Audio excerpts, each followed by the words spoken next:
We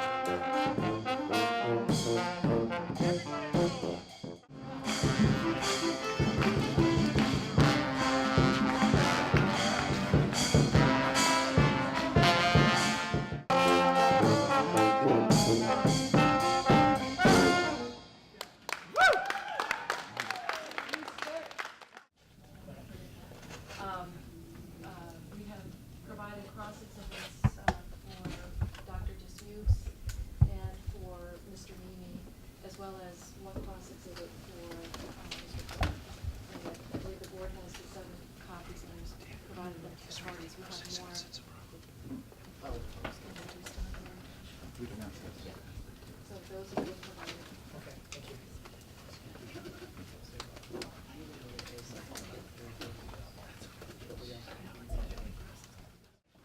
We're taking that if there's no new motions. Mr. Dumont, no new motions? I'm trying to think of something. Okay, never mind. Very well. I think, do you have any other issues for us before we head upstairs to brief the board? Very well, we're gonna go upstairs. 5 miles of new distribution main lines in Addison County, together with 3 new gate stations in Williston, New Haven, and Middlebury, Vermont. I'd like to start by taking notices of appearance. Louise Porter and Timothy Duggan for the Department of Public Service. And with us today are Dr. Asa Hopkins, who is the Director of Planning and Energy Resources, and in the back, Mr. George Nagel, who is a Financial Utilities Analyst. Richard Zodak for the Vermont Fuel Dealers Association, and he is back to the Executive Director. Sandra Levine with Conservation Law Foundation. With me are 2 interns who are working at Conservation Law Foundation this summer, Rebecca Smith and Kristen Rogers. David Gregg for Mr. and Mrs. Palmer. James Dumont for AARP and Kristen Lyons. With me are Feline Taormina from AARP. Ms. Lyons is seated in the back. Also with us are my law clerk, Patrick Kenny, and witness, Dr. Dismukes. Good morning, Adam Luigi, Addison County Regional Planning Commission. Cindy Hill, Town of New Haven. Kimberly Hayden, down Bracken and Martin on behalf of the petitioner, and with us as counsel are John Marshall, Josh Leckie, and Peter Zamor. And from the company present is Eileen Simollardes, James Sinclair, Elizabeth Parent, and Mr. Rendell had a prior engagement. He will be here later this morning. Okay. I think that's all the parties. Are there any other preliminary matters before we resume examining this witness? Yes, Ms. Levine. I would just again note that there are a number of members of the public out in the hall that are difficulty hearing, so if people could speak. Right. Into the microphones, it would be really helpful. And I don't know if there's any way that the board could make the room available. The Burlington Free Press is here live streaming. Is there a place that folks who are in the hallway could be somewhere other than the hallway to watch this? I don't think we have a room with a TV in it, unfortunately. The departments is in use. All right. If I could add, the 3 presses that have microphones help. Yep. All right. So, is there any objection to Mr. Dumont doing additional examination of this witness at this time? No objection. Okay. Go ahead, Mr. Dumont. Ms. Simollardes, do you have cross exhibit 48 in front of you? It's the letter. Letter's the wrong word, but it's on PwC stationery and it's dated February 18th, 2014. I do. The board each has a copy of this, and I'm labeling this cross exhibit 48. Although it says confidential draft in the top right-hand corner, in fact, this was signed by PricewaterhouseCoopers and by Vermont Gas Systems as a contract, correct? And how are you identifying this? Cross exhibit 48. Thank you. I'm sorry, and your answer was this. Go ahead. Yes. I'm moving exhibit 48. Any objection? No objection. Thank you. It's admitted. And just a question about it, that under scope of services, this February 18th, 2014 document states that VGS has requested Pricewaterhouse provide support to develop a baseline schedule and budget for VGS's Addison County expansion project. The approach will consist of leveraging existing project knowledge and data and conducting working sessions with project stakeholders to establish an integrated schedule and budget baseline. Did I read that correctly? You read it correctly. And on the second page, top of the second page, it says the intended completion date is on or about March 21, 2014. Correct? Yes. Thank you. That's just what I wanted to add. I have no other cross-examination other than to have the request to admit. Okay. A copy has been provided to Attorney Hayden. I have the marked exhibit to pass forward to the reporter. Okay. Do we have any copies of that up here? No, you do not. Okay. I'm at, if you would direct me how you want me, do you need me to go through each one individually, or is it simply sufficient with VGS's stipulation that they can be entered into the record? 1 second. It's 18 pages. Okay, the document, or the request to admit that Mr. Gregg is referring to has been assembled into one document. It's been marked as Palmer Cross Simollardes 1 or Palmer Cross 1? Yes. Okay. And I take it there's no objection to admitting this document? There is not. I've got a copy with me. They are all discovery responses. So I think this, you know, Your generally. microphone isn't on. It's not, is it on? No. It is, but it doesn't work. Is it on? Yeah. They're just not separately identified. I don't have a problem. Well, I mean, we could walk through the numbers for the record if that's what you'd like. I don't think that's necessary. Okay, so we'll just admit this then. Thank you. Thank That's you. all I have. Okay. We're gonna need additional copies. Yes, we will have copies made. Okay. They'll be thanks. available. All right, I think we're up to Mr. Sadek. Do you have a cross for this witness? I have a few questions. Microphone.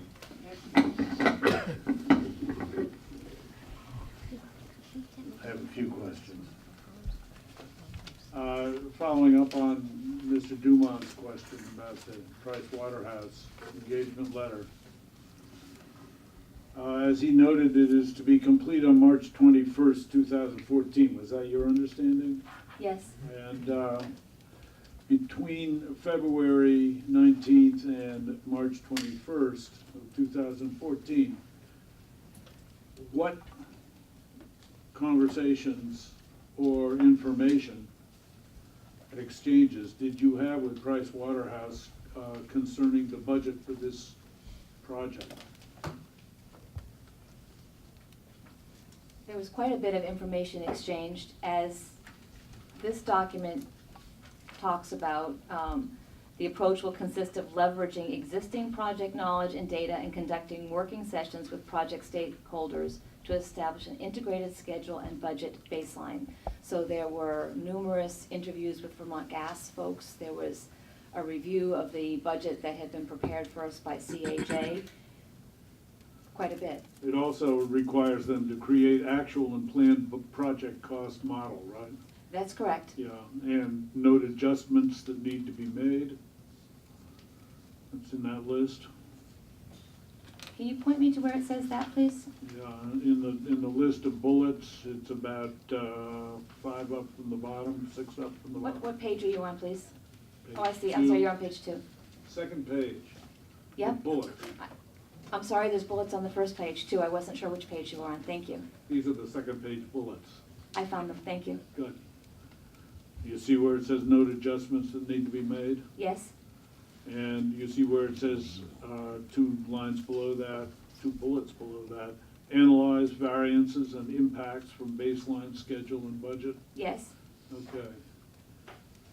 How much did they report to you on that before March 21st while they were in the process of doing this report? I saw a budget on or about March 21st. I don't have the exact date on it, but I did not have something before that. And did it show the additional amounts would be necessary above the 121 million? I am not remembering now, although I know I have it from another proceeding. The ultimate budget that PwC presented to us on March 21st was within a couple $100,000 of the budget that CHA had given us in January, but the categories had changed. I'm not that familiar with the way you went about this, and I don't want to waste the time of people who are, but are you talking about 121 million, or are you talking about 154 million? Oh, 121 million. We didn't know 153 million until December.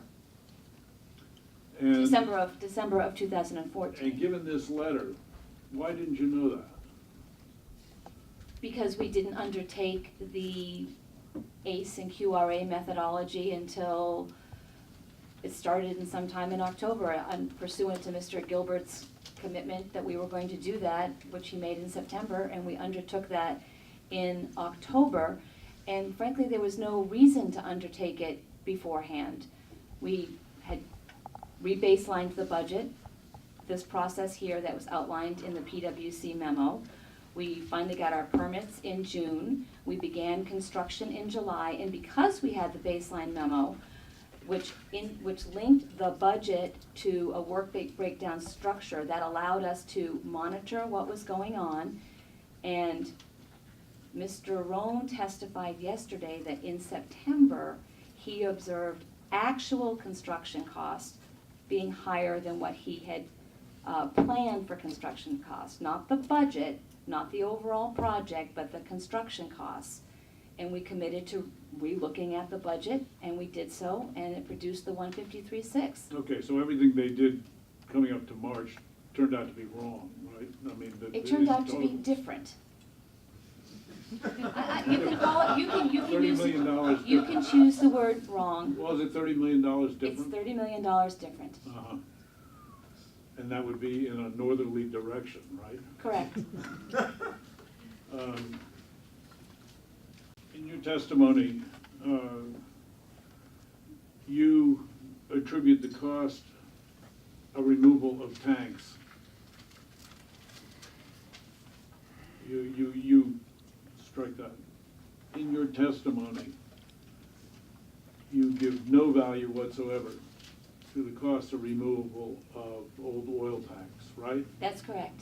And I take it that the reason that you give, am I not correct, is that customers have a choice as to whether they want to leave the tanks in or not, right?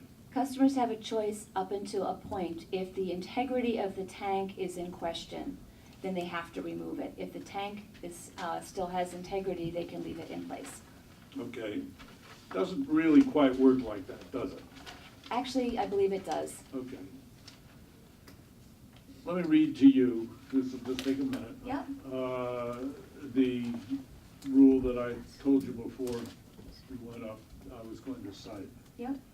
Any above-ground storage tank system which is out of service for more than 1 year shall either be properly disposed of or can only be returned to service if it is inspected and found to be in sound condition.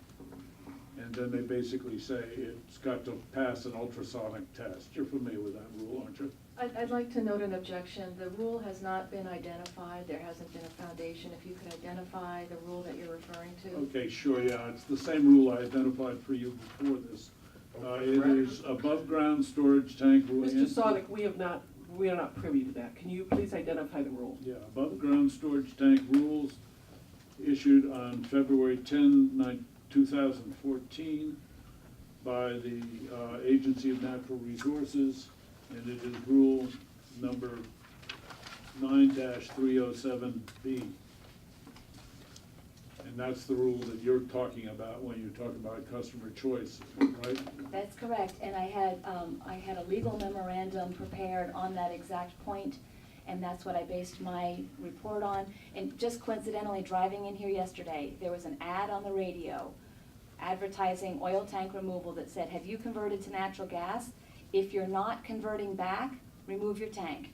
And it was $299, but it was predicated predicated on if you're not thinking of converting back.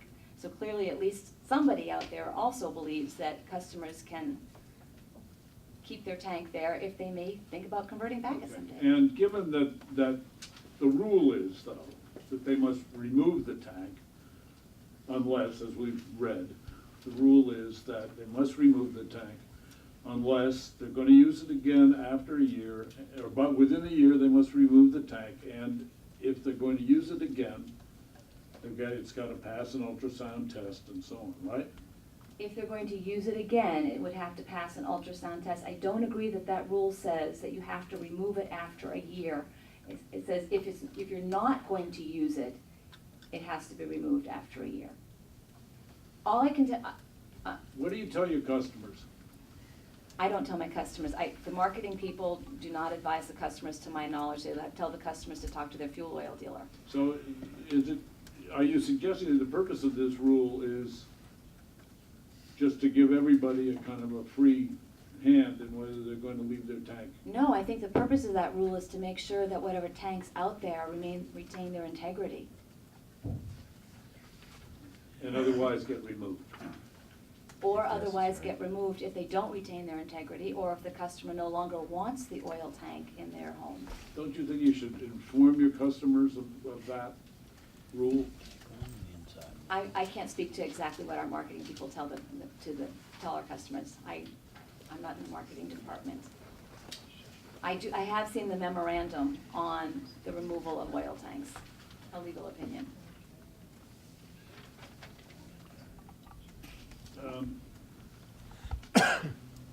Conversions of old boilers. You testify that 75% of the customers in the last 3 years used converters on their old boilers, on their oil boilers.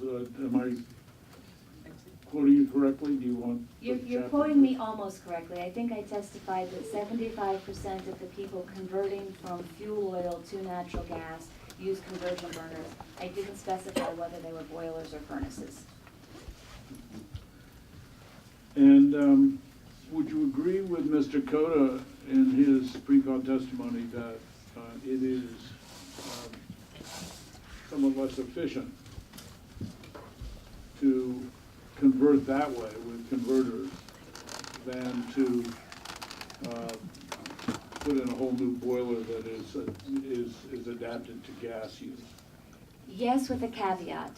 When a customer installs a conversion burner, there is a slight degradation of efficiency due to that conversion burner. However, because natural gas burns cleaner, unless that customer was maintaining their oil system regularly and getting annual checkups, the dirt or whatever that's associated with burning fuel oil also decreases the efficiency of the fuel oil system. So if you start from an assumption that customers absolutely kept their fuel oil systems up to snuff, then yes, there's a there could be a degradation of efficiency from the using of a conversion burner.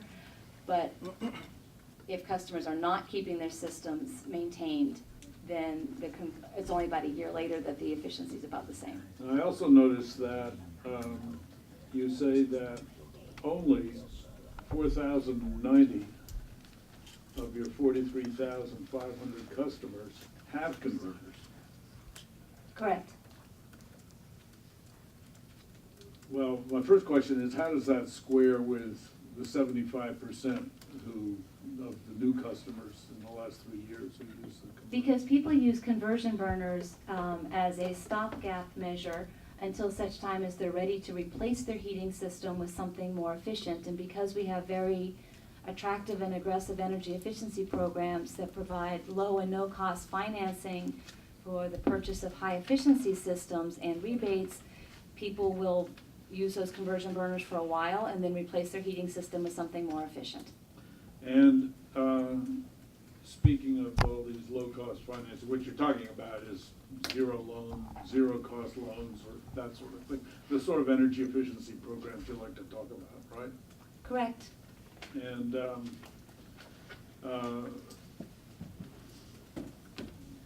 Nonetheless, if they did a full conversion, it would involve removing the oil equipment and replacing it with gas equipment, right?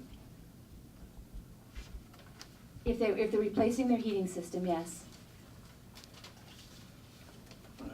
You're not gonna agree with me on removing the oil tank. No, I don't think I am. Let's assume they wanna be, Okay. let's assume they want the space in their basement. They've read this rule, and the way they read it is they gotta get the tank out. Okay, let's of assume it, they want the space okay? in their basement.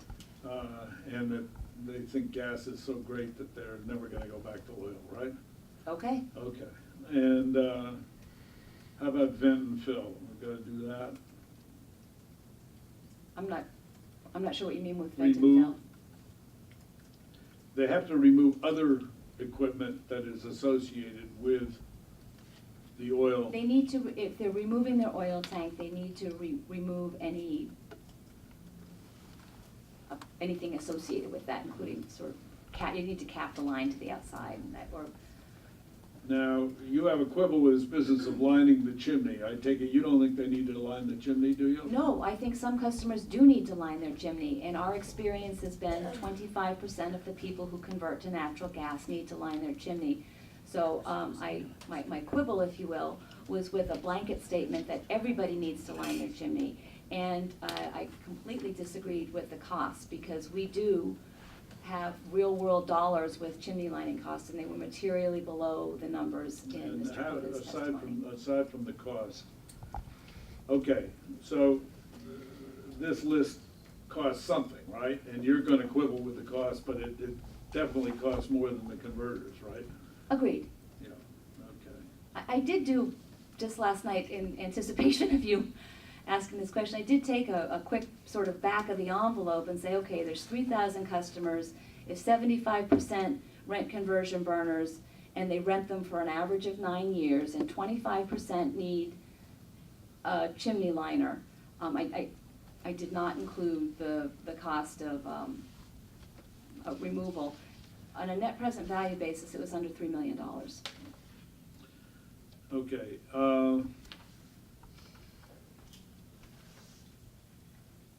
that's all I have, thank you. Thank you. Ms. Levine, did you go already? I did also. Okay, great, thanks. I think we're up to, all right.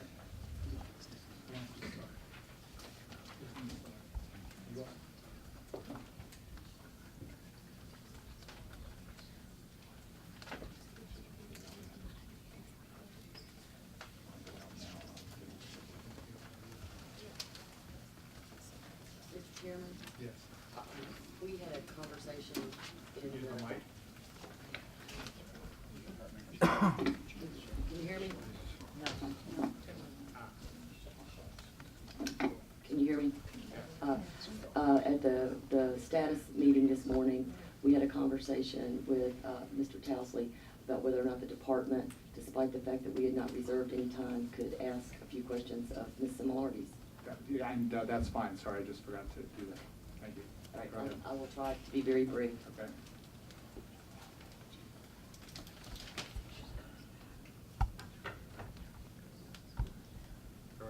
Ms. Simollardes, you ready? Sorry. Just a couple of questions. The first one is to follow up on something that happened yesterday, some questions. You were present all day yesterday. I was. Okay. Are you generally familiar with Vermont Gas's energy efficiency programs? I am. And did you participate in the underlying CPG proceeding that we're talking about now? I did. Okay. Do you recall that in the DPS testimony, I believe through Mr. Poore, that the department recommended what we came to call enhanced energy efficiency? Yes. And were you involved with the decision to accept and incorporate such a requirement in the CPG? I was. And if you know, did the board in fact incorporate that into the CPG? They did. Okay. The agreement was that any enhanced energy efficiency would be accomplished through docket 7676, which is about energy efficiency programs. Excuse me, I do hate to interrupt, but this is not real cross-examination. This is microphone. Sorry. I do object to this. This is not real cross-examination. This should have been part of direct if either the department or the Vermont Gas wanted to put this in. As I understand where this is going. It's more in the form of follow-up. There were 2 questions asked yesterday, and I am aware, because of some questions that were posed to the department, that there was confusion remaining, and that's the last question that I have on the matter, and I hope that she could straighten out the record. But I totally agree, this is not normal cross-examination. I continue to object. Was that your last question? Is that what you were saying? I have one more One more? question. Okay. That I was just sort of setting up the backdrop about the questions that were asked yesterday that I believe caused the confusion. Okay, wait 1 second while we rule on the objection.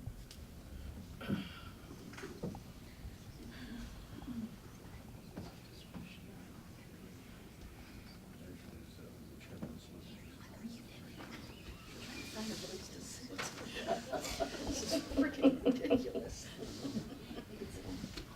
Thank you.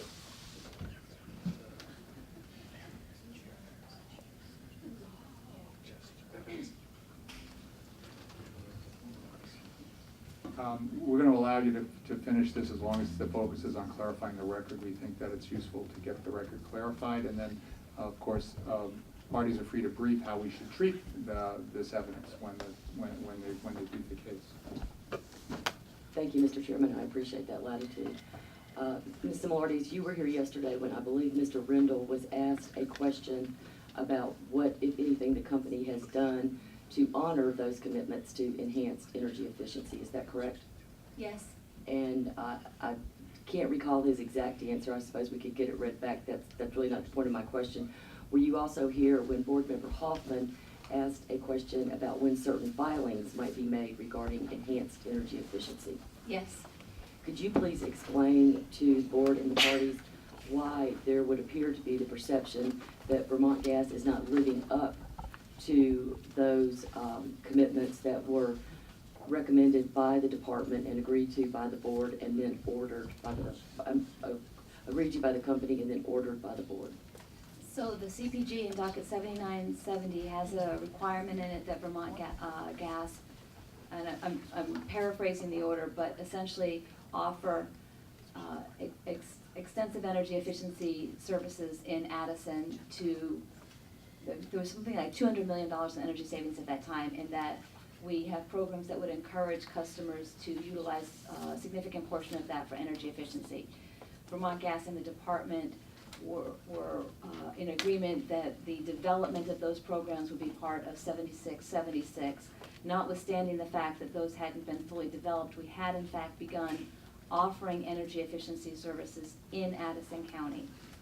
As part of 7676, when the board order came out with the order of appointment, it changed the definition of eligible customer to be a customer that is currently paying an energy efficiency charge or a customer that will be paying an energy efficiency charge shortly, as evidenced by a signed service application. Since we are not actively marketing or signing customers up yet really in Addison, we are not able at the moment under that order that came out to aggressively offer those programs in Addison County.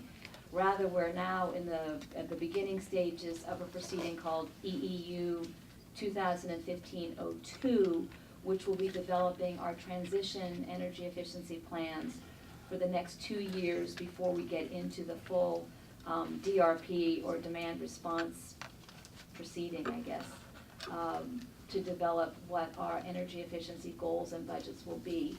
Because now that we are an EEU, our energy efficiency goals and budgets are reviewed and approved by the Public Service Board.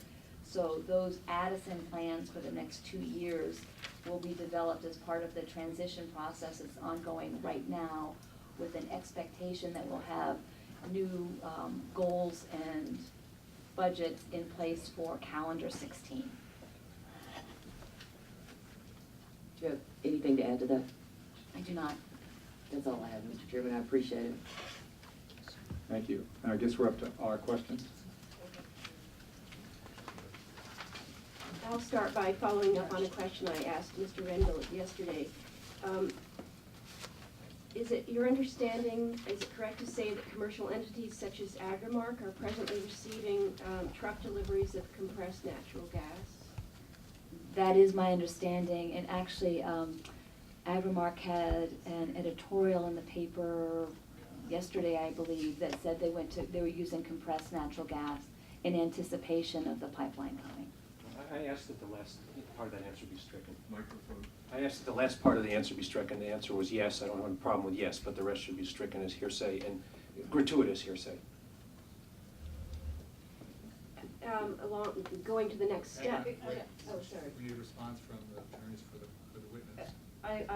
I'm not sure that it's been established that this is hearsay. Ms. Simollardes said that she understands that Agrimark has said that they receive natural gas in anticipation of the pipeline coming. She said she read it in the paper, right? No, I said I understood it was in the paper. I actually have a copy of the letter that they submitted to the paper. I've seen the letter. I've received it yesterday.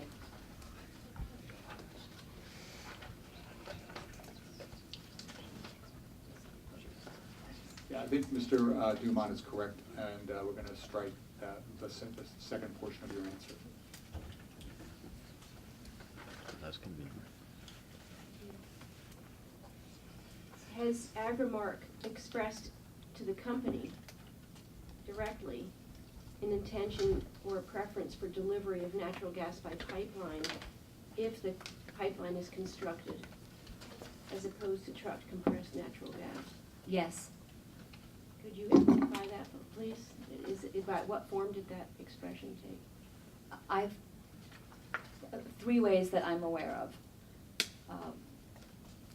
that I'm personally aware of. The first was Agrimark's testimony in this case at the front end. Mr., I'm not sure I'm going to pronounce his name correctly, Pecor testified about using pipeline natural gas. Second was a conversation that I had directly with Agrimark asking about the use of pipeline natural gas versus compressed natural gas. And the third was the receipt that yesterday of the letter from Agrimark expressing that they went to CNG in anticipation of the pipeline coming. And fourth would be conversations that our key account rep has had with Agrimark. That is only what he's relayed to me. I have not heard that personally. I'm sorry to interrupt, but I would ask that her answers 2, 3, and 4 be stricken as hearsay.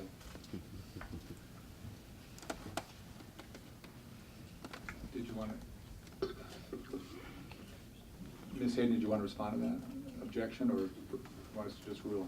I'd like the board to just rule. Okay. Could you read the answer back so we can identify what parts are 2, 3, and 4? Sure. 3 ways that I'm personally aware of. The first is Agrimark's testimony in this case at the front end. I'm not sure I'm going to pronounce his name correctly, Pecor testified about using pipeline natural gas. Second was a conversation that I had directly with Agrimark, asking about the use of pipeline natural gas versus compressed natural gas. And the third was the receipt yesterday of the letter from Agrimark expressing that they went to CNG in anticipation of the pipeline coming. And fourth would be conversations that our key account rep has had with Agrimark. That is only what he's relayed to me. I have not heard that personally.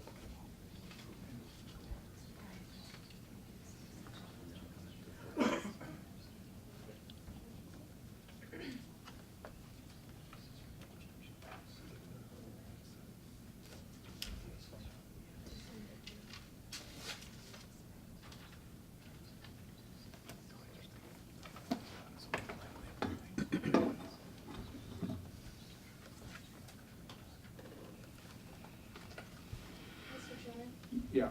If I may comment, the board, while the rules of evidence apply in public service board proceedings, they don't strictly apply under the. Microphone, please. Under the. Can you hear me? Yeah. Under the Administrative Procedures Act, 3 VSA Section 810, the board can rely on information if it would help the board in understanding. If it's information that's commonly relied upon, by reasonably prudent men or women. And I think in her capacity as a senior executive at the company, and she's been asked this question multiple times by the parties in the proceeding, what were Agrimark's intentions, what are they doing today? I think that the information that she's relayed to the board falls squarely within this provision of the Administrative Procedures Act. Okay, thanks. We're going to overrule the objection. I mean, we're talking here about her general awareness of what the demand is for the product. That's one of the issues in the case. And so I think it's appropriate for us to hear what the company's awareness is of that demand. You said in part one of your answer that the Agrimark expressed this preference at the front end. What did you mean by the front end? I'm sorry, at the hearings in September of 2013. And moving more generally beyond Agrimark to other customers who are currently using compressed natural gas, since the cost estimate was announced in December of 2014, have any potential future customers in Addison County who are known to have expressed a preference by natural gas by pipeline in the past, as opposed to truck natural gas, reiterated that preference since the cost increase was announced? Other than what I just relayed about Agrimark, I have no personal knowledge of anybody articulating an express preference one way or the other, just simply because I haven't asked. I do note that what Mr. Rendell testified to yesterday is that there's still a fairly significant cost premium for CNG in the order of about $6 an MMBTU over piped gas. And is that comparison based on the current per BTU price of natural gas, regardless of any potential rate increase? That's correct. Thank you. Ms. Simollardes, June Tierney here. I have a few questions for you. I'd like to start by asking your counsel to provide you with a copy of Ms. Piser's testimony dated May 28. There's an exhibit attached to that testimony. It's been identified for the record as NP-2R-Piser 12. It's a memorandum of understanding among NG Advantage, the Vermont Department of Public Service, and Vermont Gas Systems. So we'll take a moment to pull the document. This is in the direct. The May 26 testimony that's been filed by Ms. Piser in this docket.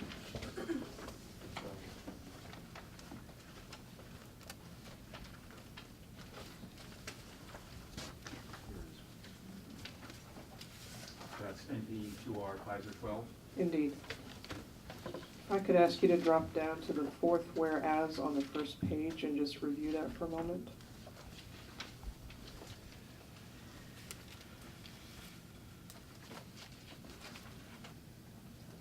I want to make sure I'm on the right one. The whereas that moves on to page 2? Indeed. Yes. So my questions at the outset will follow up a little on Board Member Cheney's questions, and for Mr. Dumont's benefit, I will be asking about the understanding that you have, as opposed to actual quotations that would be hearsay. Ms. Simollardes, the fourth whereas says, the company will offer only interruptible service and will require customers to either maintain dual fuel capability or acknowledge the need to shut down during interruptions. The term customer as used in this memorandum of understanding, MOU, means Vermont customers. It does not include non-Vermont customers. Could you please explain your understanding as to why NG Advantage offers only interruptible service? Again, excuse me, based on my understanding, there are 2 reasons Energy Advantage only offers interruptible service, particularly at the time this memorandum of understanding was entered into, which, I have to check the date, was 2 years ago, 3 years ago now, 2012. And before you go any further, you said Energy Advantage, you meant NG Advantage? NG Advantage, yes. At that time, NG Advantage's source of natural gas was on the Vermont gas system, and their service from us, the service that they elected to take from us, was interruptible. So since the source was interruptible, the resale should have been interruptible. So that's one potential source of an interruption. The other would be because CNG arrives by truck rather than pipeline, there is a degree of reliability difference there because trucks are could be subject to weather impacts, etc. So this MOU is designed to make sure that any customer taking CNG service from Energy Advantage was well aware that it needed to be interruptible. So was that a whereas in the document, to your knowledge, a reflection of facts on the ground about the nature of interruptible service and the consequences that attended? Or was that designed to ensure that NG Advantage only offers interruptible service? This was designed to be the facts on the ground, and again, I'm doing this from memory, but my recollection is either in this MOU or in the board order, it opens the door for a different type of service from Energy Advantage, but it says you would have to come back to the board for review and to exercise their authority. More generally now, and this has nothing to do with the exhibit in front of you, for the benefit of the record and the framework within which we are reviewing this matter, could you speak a little to the difference between what it means to offer firm service as opposed to interruptible service, or what it means to take firm service as opposed to interruptible service? So firm customers are entitled to service 365 days a year, no matter how cold it gets. In Vermont Gas, as the utility serving those customers, is expected to maintain a distribution system and adequate supply to ensure that will occur. Interruptible customers, on the other hand, receive service on essentially an as-available basis.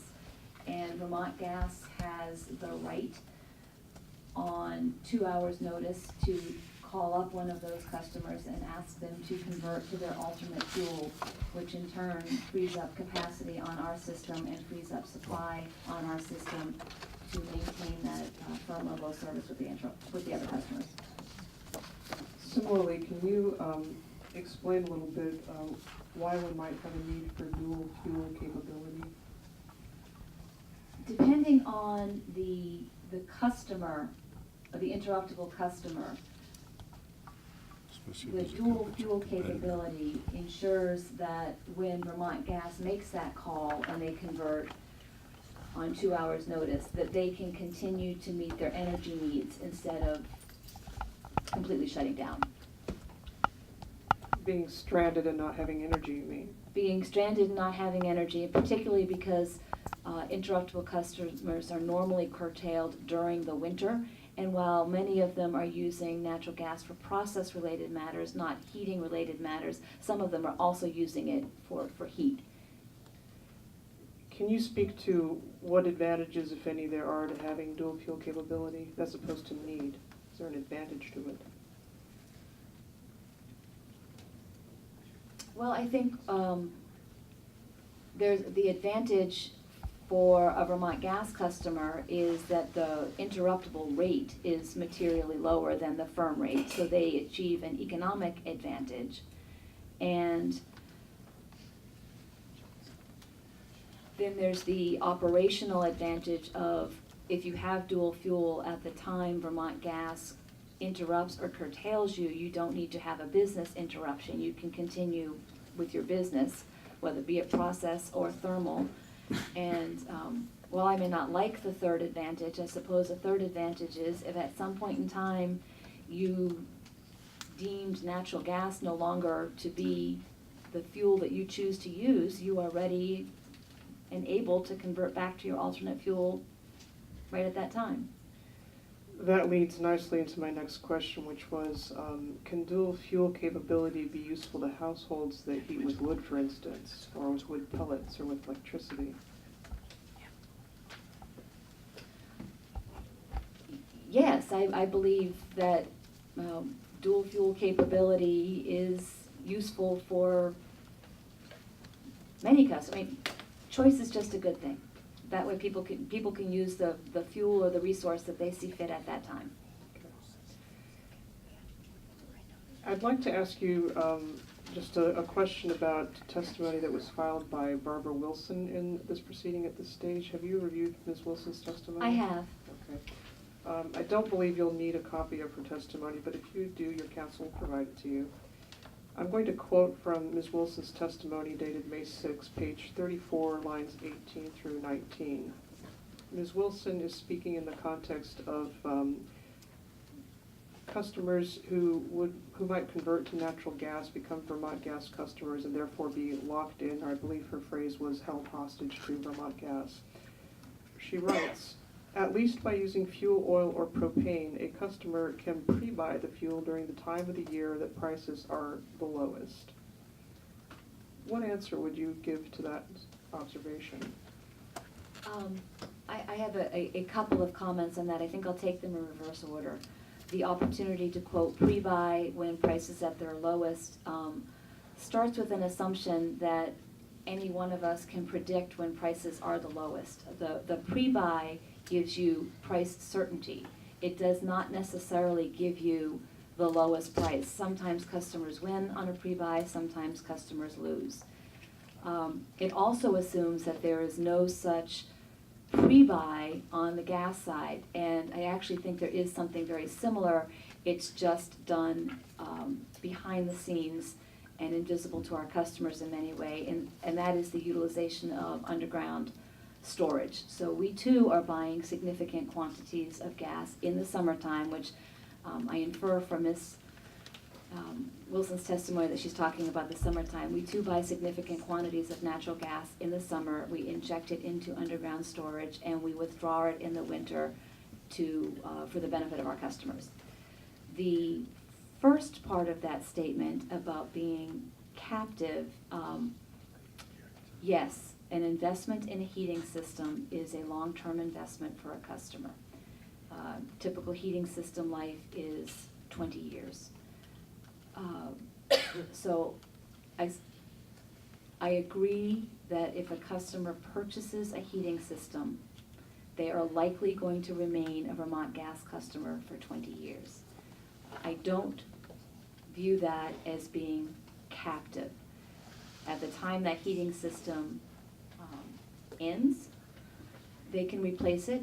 They could use supplemental fuel, like we were just talking about, whether it was wood or even a heat pump.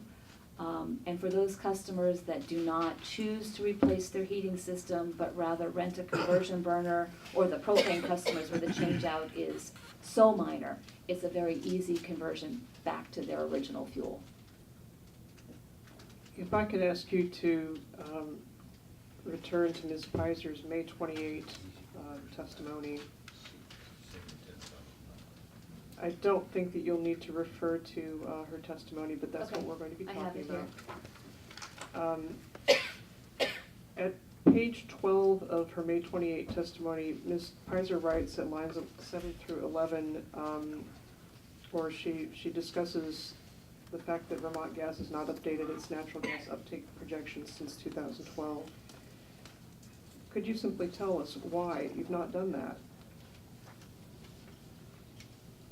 We've not done an update since 2012 because our 2012 forecast was, or projection rather, was based on a count of the structures that were in place in Virgins and Middlebury at that time. It wasn't based on any projection of underlying economic growth. So there was that degree of conservatism built into it because I do think that there will be growth in those areas over time.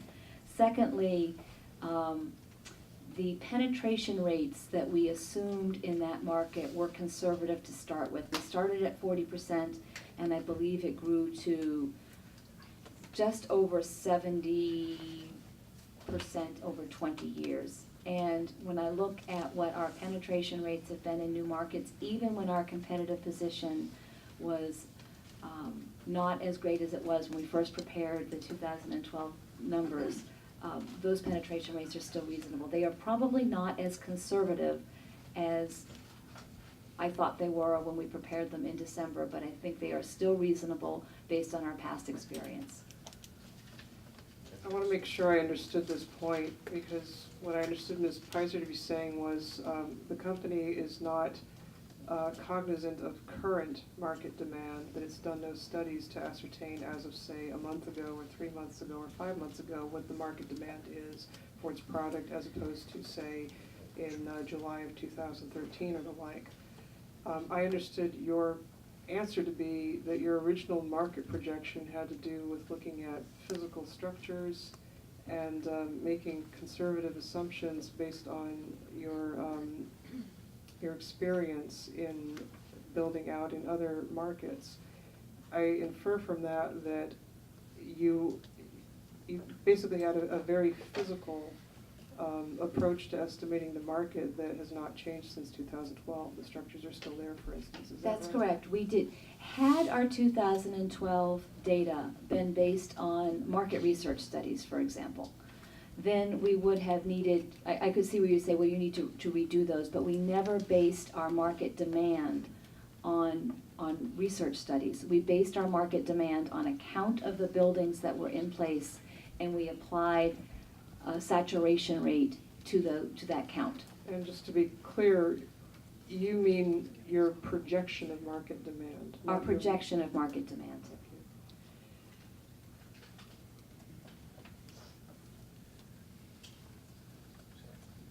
I would ask you now to refer to the May 28 testimony at page 11, lines 18 through 22. If you could turn to I'm that. sorry, whose testimony? Ms. Pizer's. Ms. Pizer's, and can you repeat the page number, please? Yes, that's page 11, lines 18 through 22. Yes.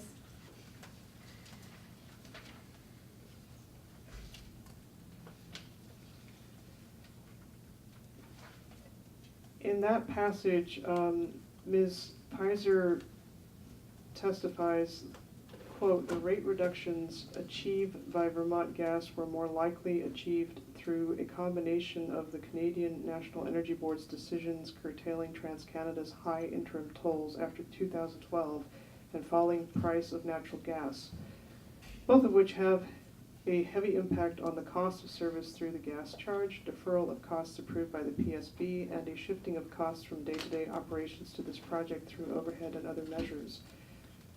Do you have an understanding as to which rate reductions Ms. Pizer is referring to in this paragraph?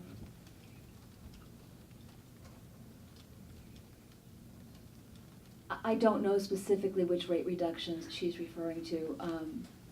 I can infer that she's reacting to public statements the company has made about having 15% rate reductions since January 2012, given that she's talking about after 2012, and we have made those statements publicly. Above that passage, Ms. Pizer testifies, and there is actually no evidence that VGS has exercised improved cost control in its day-to-day operations except affirmative statements by VGS to this effect. From the lines that follow, I understand Ms. Pizer's testimony to mean that to the extent that you folks have had rate reductions, it's because of factors that are outside your control. Do you have an answer to this? The most immediate answer I would have is we adjust our non-gas rates. I'll refer to those as our base rates, our daily access charge and our distribution charge once a year. And it was adjusted last in October of 2013, and that was a reduction. If I could ask you to, I'm going to ask you a couple of questions now about Ms. Pizer's May 6th testimony. I don't believe there'll be a need for the testimony, but if your counsel could be ready to give it to you, that would be great. Well, to put this in context, yesterday when Mr. St. Hilaire was on the stand, he was asked a series of questions about TCPL tolls, and I'd like to follow up a little bit with you. At page 12 of her May 6th testimony, at lines 6 through 9, Ms. Pizer expresses concern about TCPL toll risk. I understood the testimony to be saying that the project is likely to result in, or better said, customers who take service as a result of the project having been constructed are facing additional rate pressure upward because TCPL tolls could go up. And my question to you is, assuming that that's the case, that such a rate pressure risk exists, is that risk new to the company as a result of constructing this project? It is not. Is it a risk that exists today? Yes.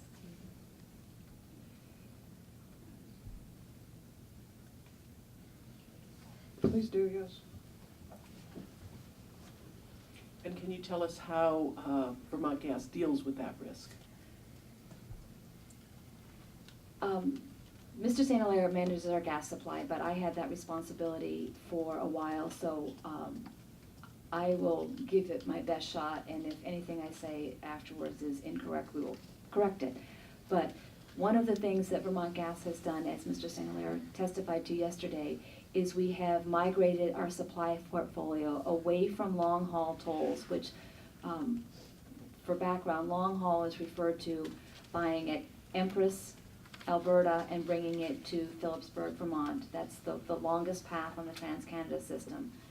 And because TransCanada is primarily a mileage-based system, that is a more expensive path. And we have migrated to short-haul capacity in buying our gas and holding capacity from the Don Parkway point to the Phillipsburg point. So we have mitigated our TransCanada price risk by migrating our supply. In that same general topic, but on page 15, lines 12 through 13 of Ms. Piser's May 6 testimony, Ms. Piser also expresses concern about the potential conversion of the TCPL main line from natural gas to tar sands. And I understood her testimony to be that if such a conversion occurred, that the company would be at risk of not having adequate supplies because the pipeline used to get product to Vermont Gas would be converted to a different use.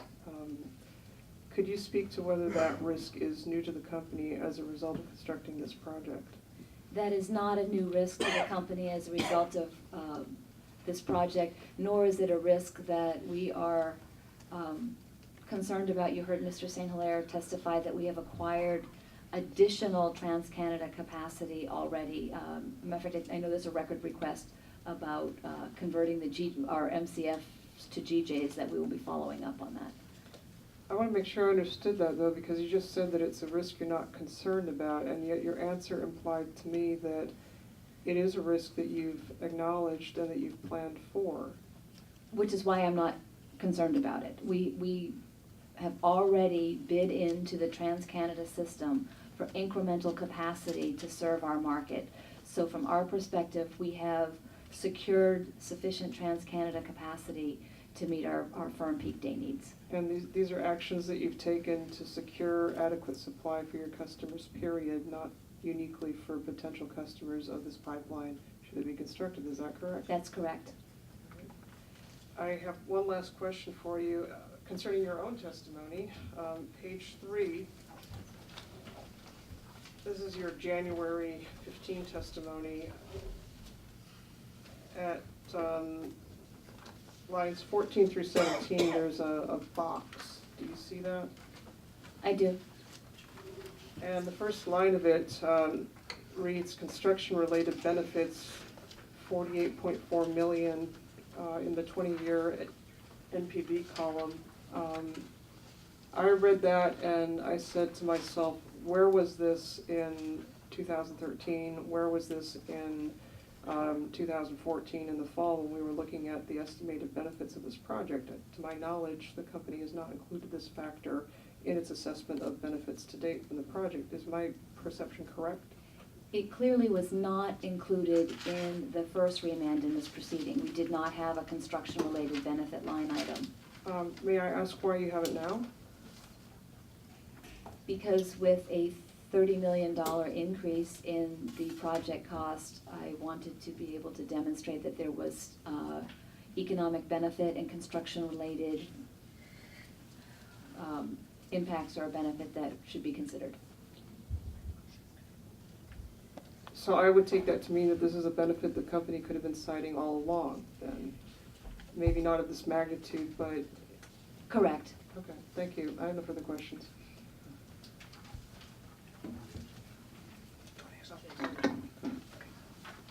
Good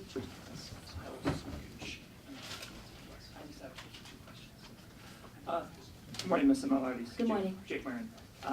Could you please explain the reason why VGS's estimate of the economic value of GHG reductions attributed to the project were revised downward from 27 million to 20.8 million in your rebuttal testimony?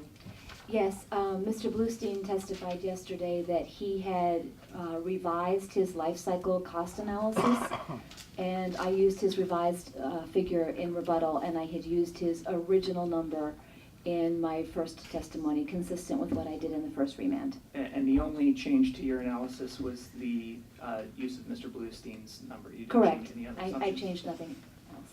Okay, thank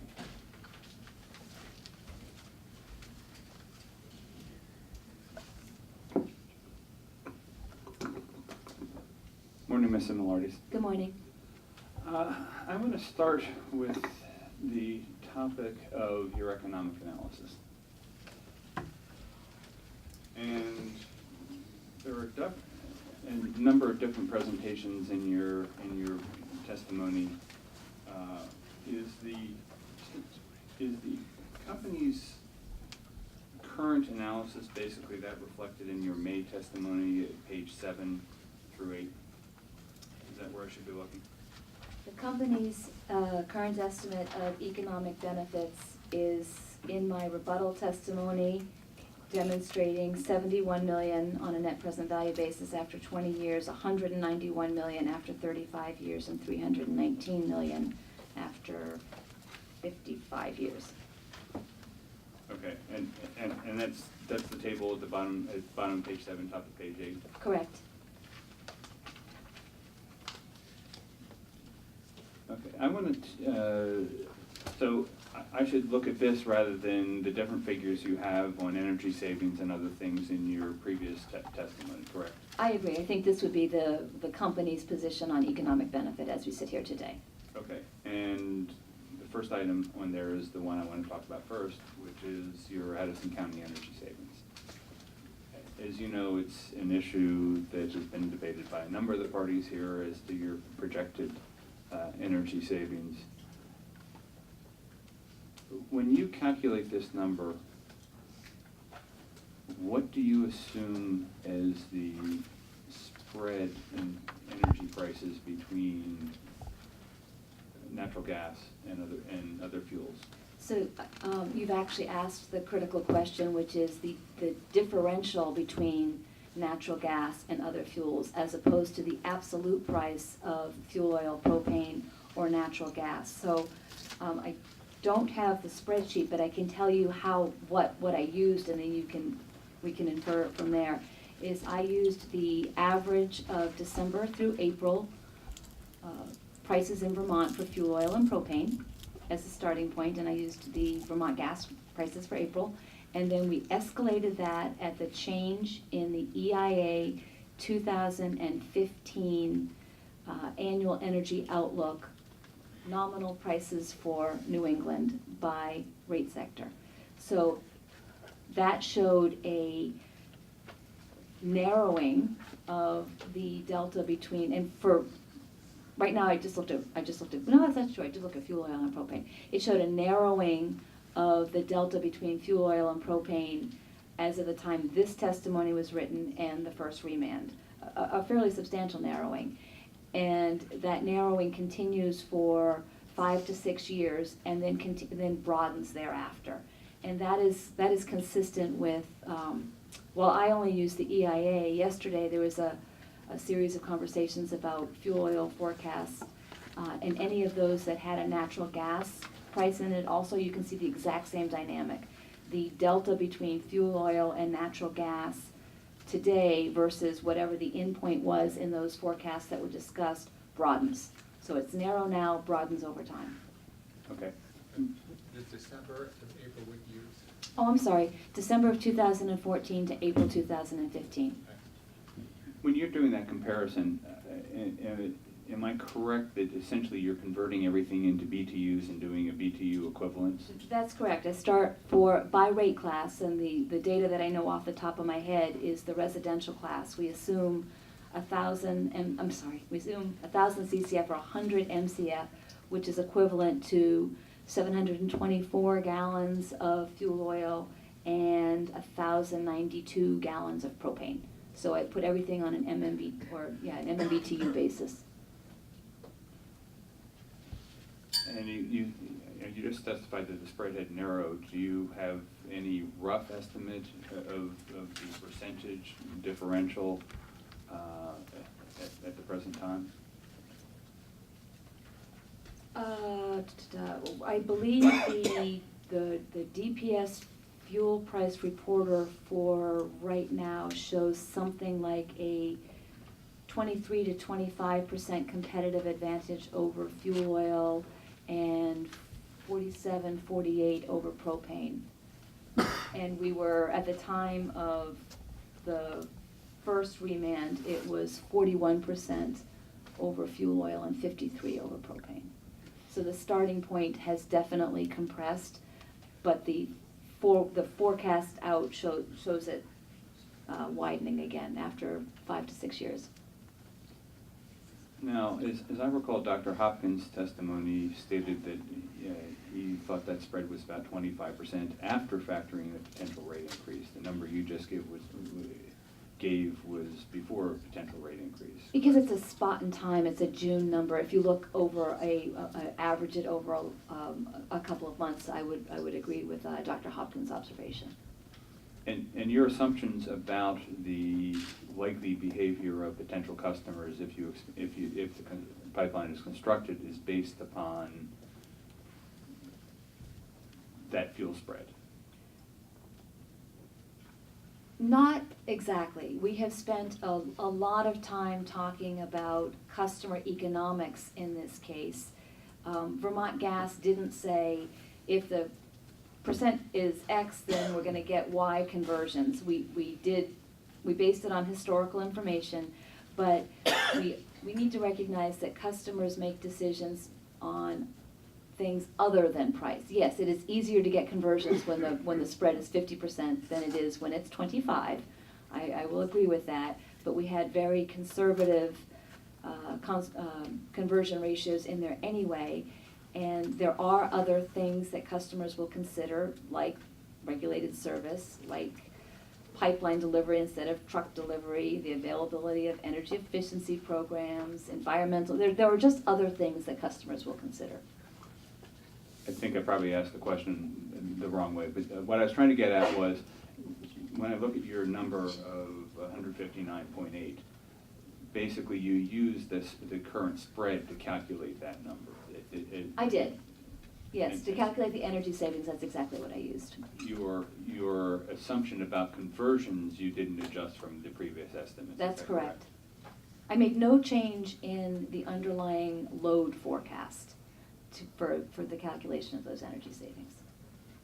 Do you think it is possible that the narrowing of the spread would reduce the number of conversions based upon your experience, or do you have no basis for estimating?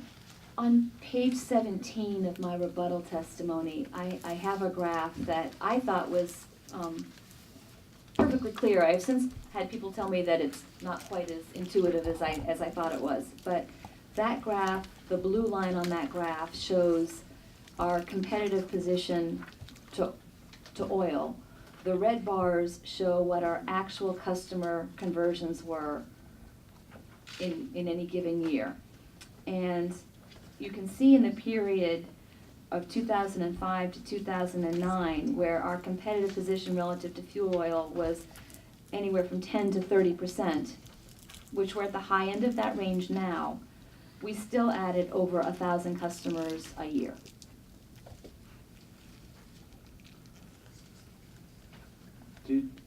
I think in questions from Ms. Tierney, you stated that you had looked at the testimony presented by Ms. Wilson. I have read Ms. Wilson's testimony, yes. She reaches a very different conclusion on the likely savings and that spread. Do you have any comments on that? While I was not able to follow Ms. Wilson's testimony point for point, I did look at her savings estimates, and I just fundamentally come to a different conclusion using the Vermont gas data and the Department of Public Service data.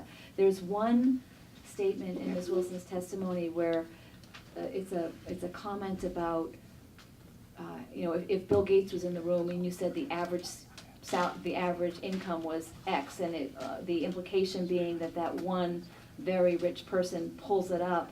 I want to be clear, when I've talked about household savings, I was not including at any time the savings associated with the large industrials. When we talked about those average savings, those were household savings, not including the weighting for the large industrials. When I talk about overall savings that we were just referencing on my testimony, of course those include the savings associated with those large customers.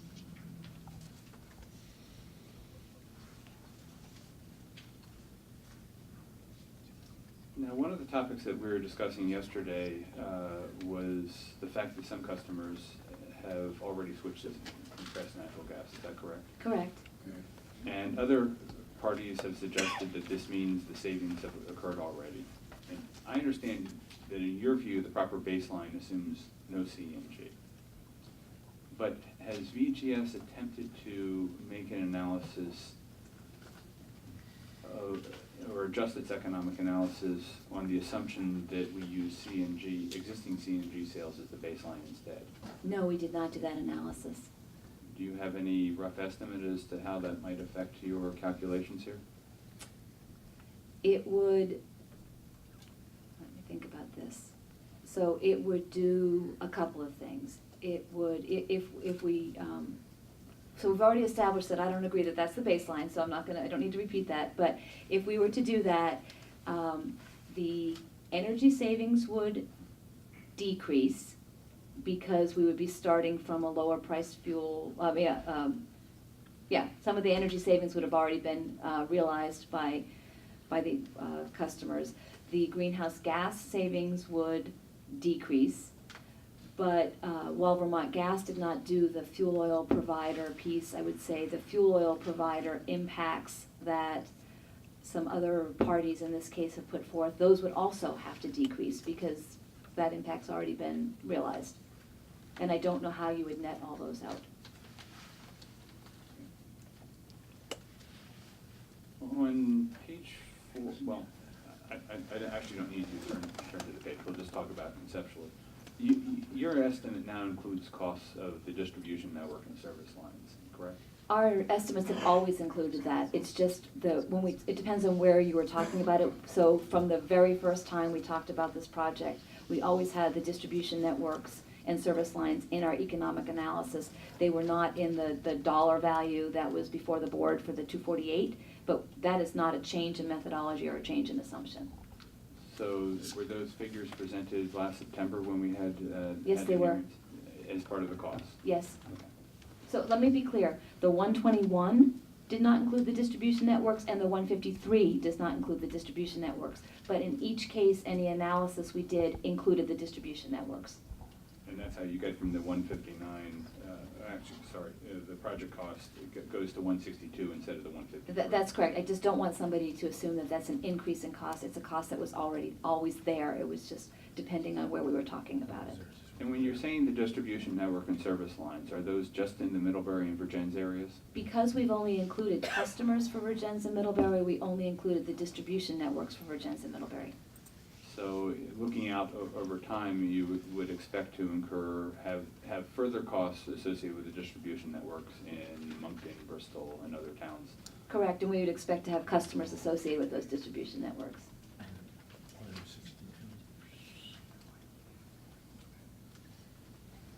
One of the things your analysis over time has shown is that the net present value benefits have declined, and that's the direct effect of both oil price changes and increased costs, correct? Correct.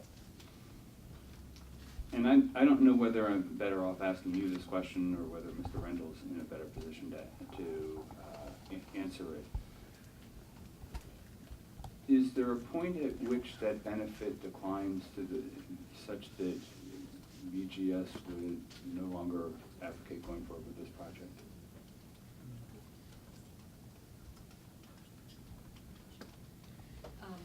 The problem with answering yes to that question is the follow-up of, well, what is it? And that's the part I can't answer. Microphone? Am I not? I apologize for the folks in the back. I didn't realize my microphone was off. I must have hit it with the binder. With an infrastructure project like this, which is significant and is going to be in place for many, many years to come, we can only evaluate it with the information that's before us now. And I have said this before, I firmly believe that there are significant other benefits that have yet to be realized or quantified associated with this project, mostly in the area of economic development. And I point to Franklin and Chittenden County and the economic activity in that area, which I can't say Vermont Gas should pat itself on the back and say it's because we have the pipeline, but I do think that that's a significant contributing factor. And while what's before this board right now is phase 1, which is to Middlebury, the company has also been very clear that we're interested in looking at expanding further and bringing those benefits further. And that is what the challenge is on saying, here's the value, at which point we would say enough. We have not monetized those potential future benefits. And so sitting in my seat at my position, I can't answer that question more directly than I just did. And I wasn't going to ask you what that number was. I'll be straightforward. What I did want to be clear is the company is looking at that overall benefit. And if from the company's perspective you thought the number no longer provided sufficient benefit, you would change your position. I think that the company's position, if we could no longer offer affordable, competitive natural gas service to our current and future customers, we would reconsider our position. And in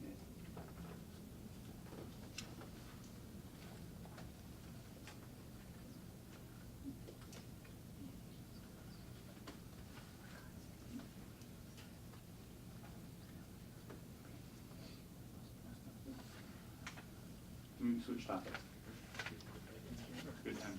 Okay, we're going to take a 15-minute break, and we'll probably try to take a lunch break around 12:30.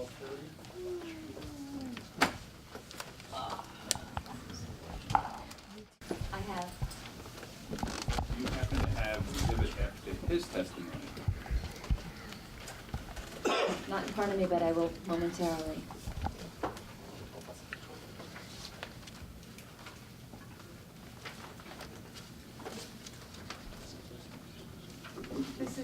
This is May testimony? Yeah, I don't believe you filed rebuttal. I think you only has draft. May 6th. We have a copy. Mine's marked May 5th. I believe that's marked as attachment E. I was referring to F, which is the next page, because I believe that's how it's referred to in the testimony. It's not. But it was referred to, I believe it was referred to in the testimony. I've handed the witness the page, and it's the one that Ms. Hayden, you have in front of you. Thank you. I was trying to explore the issue of the price spread, and Mr. Coda presented this table, which basically shows a calculator from your website that produces no cost savings. And I'm trying to understand with the price spread that you're talking about, how do you end up with that result? Or is there, is this something that should not inform our judgment for some reason? So The savings that a customer will realize will be dependent on the amount of fuel that they use. Vermont Gas has a three-part rate structure, including a daily access charge, a natural gas charge, and a distribution charge. The daily access charge is not dependent on the amount of gas you use. So a customer that uses 1 CCF of gas is going to incur that daily access, or 0 CCF of gas, will incur that daily access charge with very limited savings. So the gallons of oil shown here of 234 is very, very low compared to what an average household would use. It accordingly shows no savings, and that I'm confident is because of the calculation of the inclusion of the daily access charge in Vermont Gas's savings calculations.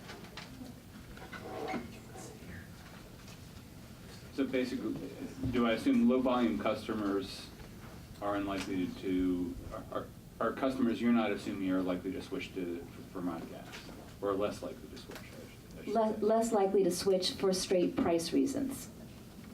Okay.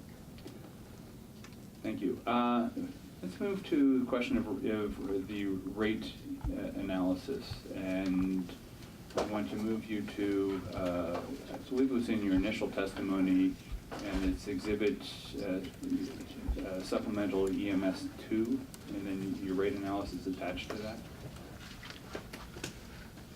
Yes? And just to preface all of this, I understand that your testimony states this is not a rate proposal, and so you don't need to remind me of that. Okay. But as I look at this, the schedule appears to show, and I believe this is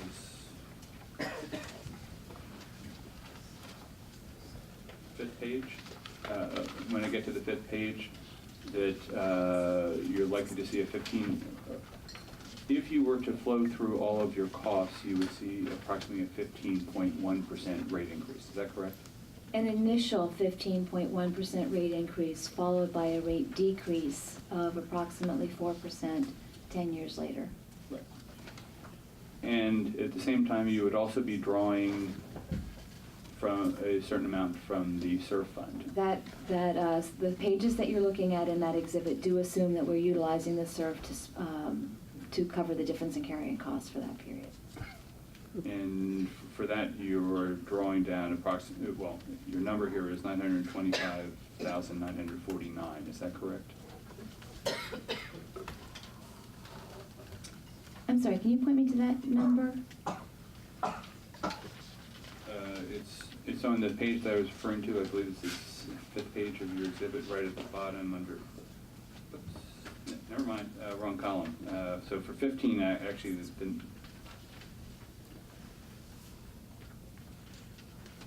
let me withdraw that question. Okay. Because I was looking at the wrong column when I was writing that.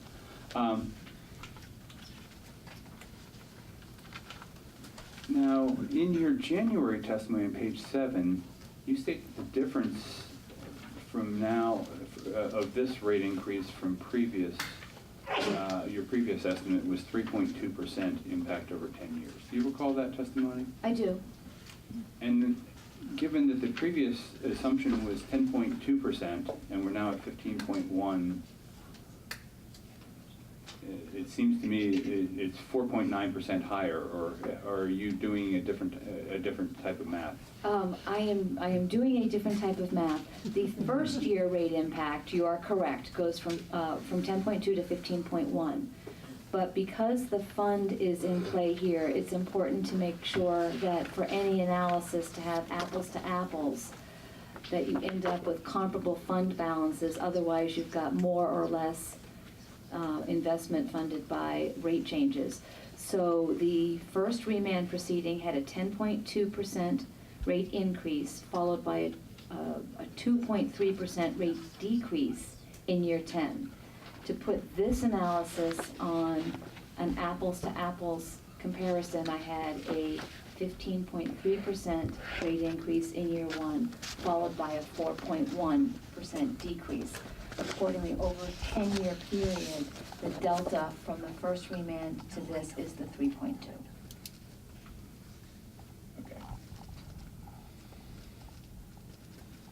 Now, this analysis assumes that all of the costs of the project are essentially flowed through into rates. Is that correct? That's correct. And as of this time, VGS hasn't made any proposals concerning rate recovery yet. We have not. And as of this time, the board has not made any determinations concerning what rates are appropriate for recovery. Is that correct? That is also correct. In fact, the remand order in particular made that point very clear. Now, earlier, your testimony and Mr. Rendell's testimony both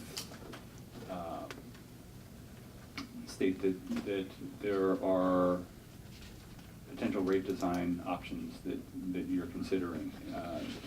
At this time, are you in a position to tell us what some of the rate design options that might mitigate rate impacts are, or is it too early? We heard Mr.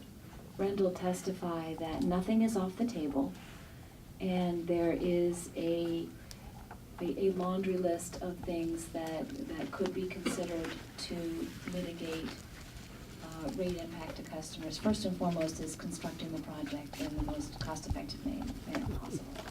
The other is saturation rates into the new market faster than we have assumed here. Then we'll get into what you could do in terms of rate design. One is using the fund in a strategic manner. The other would be looking at some sort of a rate smoothing path in addition to the fund. The third is, Mr. Rendell said, this rate impact here assumes our current capital structure, and a different capital structure would also have rate mitigation impacts. Oh, and I'm sorry, I forgot. The other is you could look at a zoned rates in the Addison market as opposed to spreading things evenly across all customers. On that subject, I believe I asked either you or Mr. Gilbert about the possibility of zoned rates in the last hearing, and if I'm not, I could be mistaken, but I thought there was an answer to the effect of basically with the smaller customer volumes, it may not make sense because it would also just reduce your differential in those areas. I remember the conversation, I just don't actually remember whether it was with me or Mr. Gilbert. And that is true. I wouldn't want to leave the impression that zoned rates would eliminate the need to do something else. Zoned rates would be a tool in the toolbox to take a look at. The market is smaller down there, and you want to make sure that customers still have an incentive to convert. And we testified previously that there are benefits to existing customers from this project, so it's appropriate that existing customers would help support it in some fashion.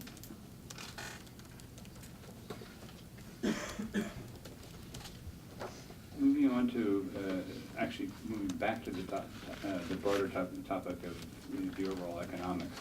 Mr. Coda's testimony suggests that you used an unrealistic figure for your average displacement of fuel oil. I believe, according to his testimony, you used 724 gallons, whereas the state average is 586. Do you recall that testimony? I do, but the state average that he was citing was included fuel oil and kerosene and other factors. In my rebuttal testimony, I found a different citation that was closer to the number that Vermont Gas used, and I note that I think both Dr. Hopkins and Mr. Nemi used numbers that are closer to my level of assumed consumption in their various analyses.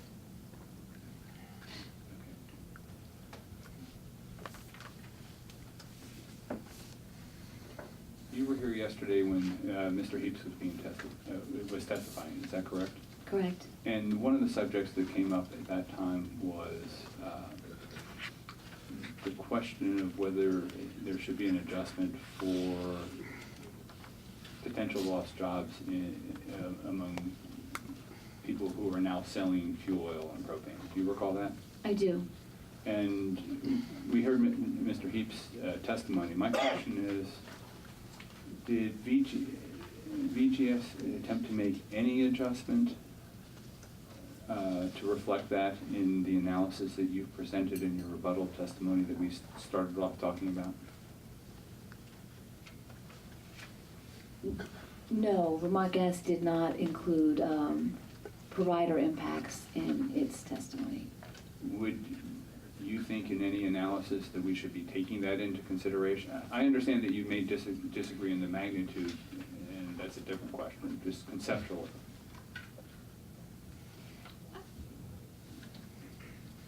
Conceptually, I think that there's room to consider some degree of impact, provider impact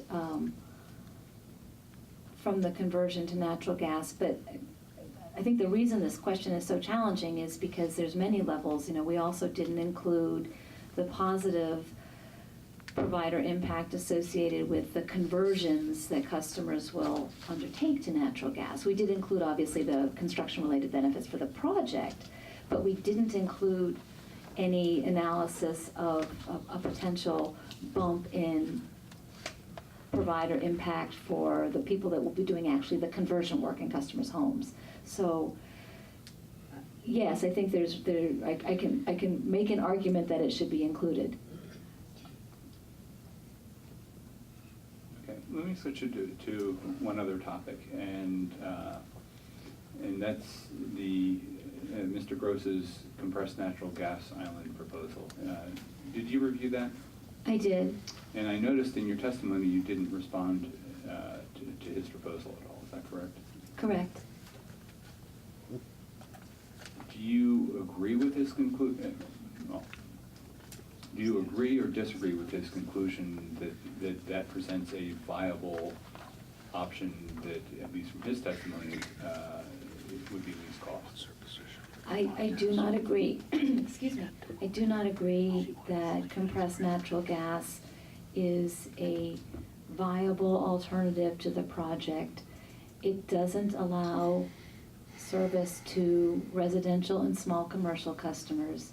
It doesn't advance some of the goals in the state's energy plan for the further expansion of natural gas, because we would then be limited to we wouldn't be able to go to other communities like Bristol, Moncton, New Haven off of this line, and we would be leaving economic benefits on the table for the customers that are using CNG, because CNG service is more expensive than pipeline service and has a slightly greater environmental footprint.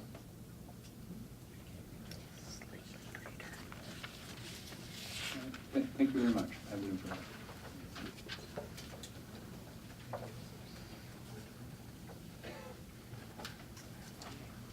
Okay, we've finished asking our questions for now. Does anybody have any follow-up questions based on our questions? I do. Okay. Mr. Dumont? Louise, you want to go first? Sure. Ms. Simollardes, when Mr. Young asked you, is there any point at which Vermont Gas would say we shouldn't go forward, I believe your answer was, well, if we found that we could no longer provide service at affordable, competitive rates, then we would pull the plug. No, that's not what I said. Okay. What did you say? I said it would cause us to reconsider. The operative word was consider. I didn't say we would pull the plug. Okay. So if you found you could not provide affordable and competitive rates, then you would reconsider? We would look at the project. Okay. Again. If you could look at your Exhibit 2 attached to your January 15th testimony. Page 3 of Exhibit 2. In September of 2013, you informed the board that with the assistance of the SURF Fund, you could avoid a substantial rate increase, correct? This shortfall is intended to be covered by the System Expansion and Reliability Fund, correct? That was 2013. I'm sorry, which page are you on? I'm Your Exhibit 2. Which page? Page 3, in answer to question 2 from the board. Question 2. Yes. Okay, that's the before scenario. And the after scenario, where we are today, is the last page of Exhibit 2, updated response per budget update of 12/19/14. You're now saying, assuming the SURF fund is used, we still project a 15% rate increase. So we've gone from, if we use the SURF fund, we can avoid a 15% rate increase, to today, where if we use the SURF fund, we still project a 15% rate increase. Are you not at the point right now where you need to reconsider whether you can provide affordable and competitive rates?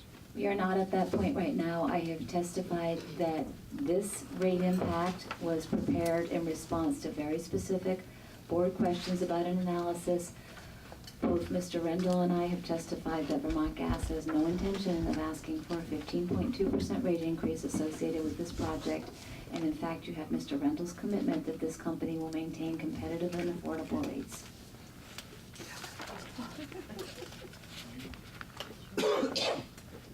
The calculations that you discussed with Mr. Young, that are your Exhibit 3,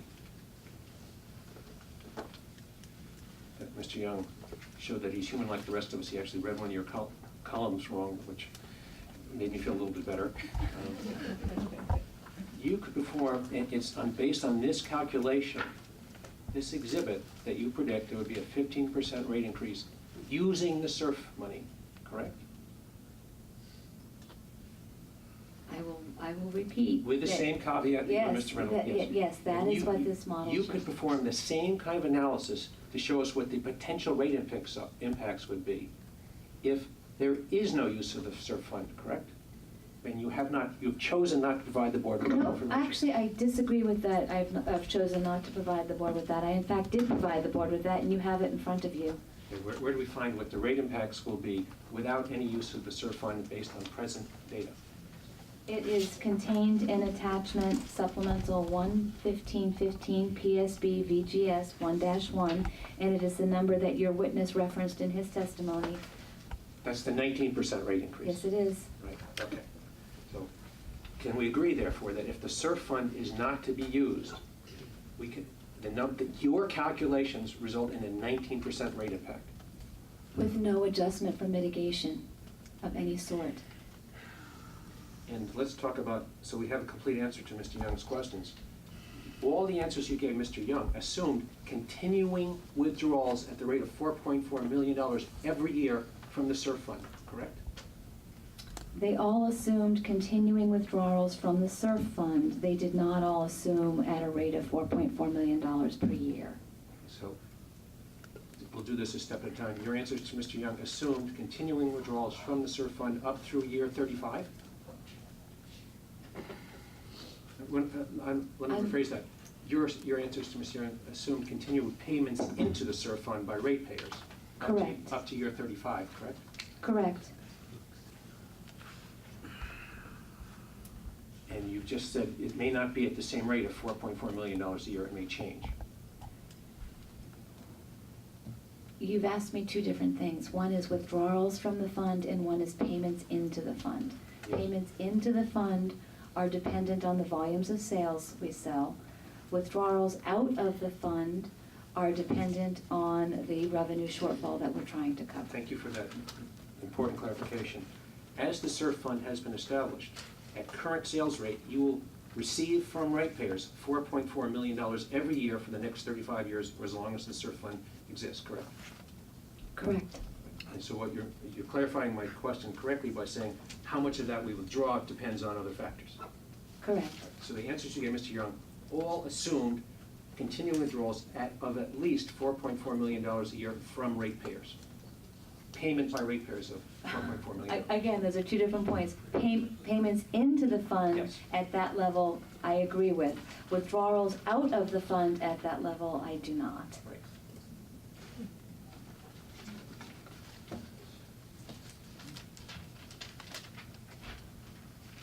And back to this basic question, at what point does the company at least consider pulling the plug?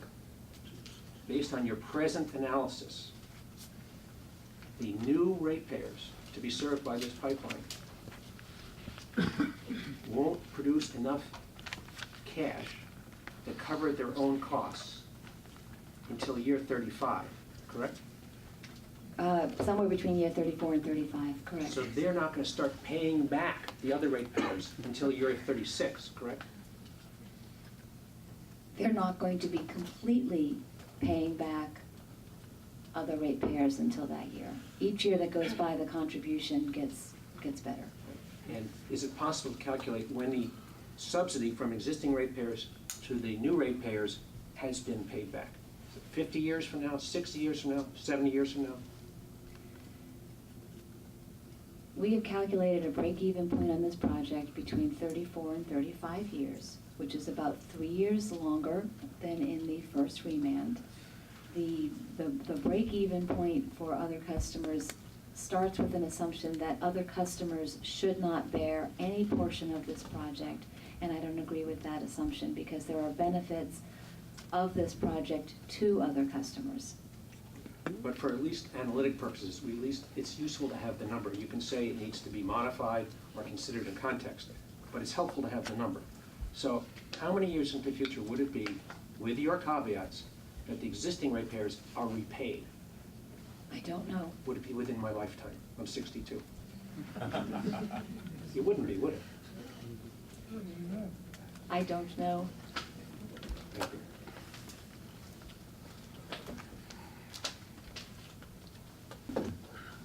I want to follow up on some questions that Ms. Tierney asked you, and they have to do with the memorandum of understanding that is attached to Ms. Piser's rebuttal testimony, I believe, as Exhibit 12. I don't think you need to look at it. So I think the two of you looked at recital, the third recital, where it talked about the restriction that the company, being NG Advantage, would only sell to industrial and commercial customers via truck. Correct. And you may have established this with Ms. Terry. You, Vermont Gas was an intervener, and you were involved in the negotiations of this memorandum of understanding. Correct. Have you read the testimony of Ms. Piser and Mr. Gross regarding their thoughts on this memorandum of understanding? I have. And I believe that Ms. Tierney used the word stranded, and she was asking if the concern was that the reason this restriction existed was to take care of the issue of stranded customers. I believe that is the term. Yes, I think that's what she asked.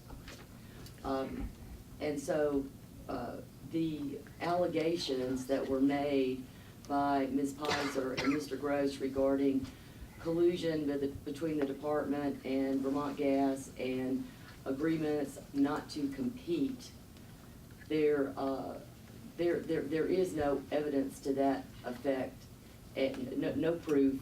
And in point of fact, there is another very valid reason that the parties imposed that condition. Objection, that's argumentative. It's not a question. This isn't your witness, is it? This is also not cross-examination. You can't argue in cross-examination. I thought you could lead the witness in cross. I mean, friendly cross is generally not allowed. This is the first friendly cross. Secondly, even if you allow it as friendly cross, it's argumentative and leading the witness. It's inappropriate for cross-examination of this witness. Or I'll just be happy to restate the question. Go ahead, Ms. Hayden. I guess, I would go back to Title III, Section 810. I think that this is a very important point to clarify for the record, and to clarify that there was an allegation of collusion. I think it's important for Ms. Simollardes to respond to this question. I think it would be informative to the board given the type of allegation that's been made. There's no other witness that can answer this question.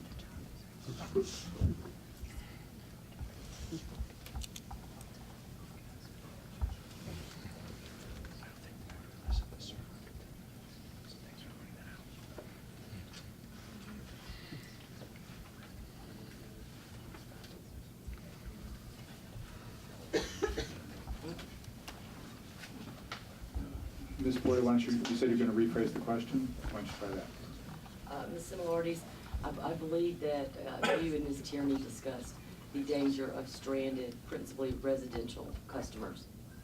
Correct. And is that your understanding of the reasoning behind the condition in the MOU?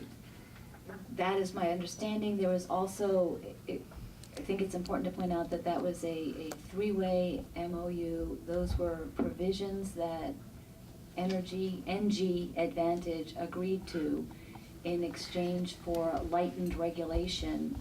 They're regulated at a level that is different from Vermont Gas, so it was intended, that was not a provision, by the way, that Vermont Gas requested. That was intended to ensure that residential customers had adequate protection. Since you put it that way, you said it was not something that Vermont Gas requested. Who did request that condition, if you remember? The Department of Public Service requested that condition. Thank you.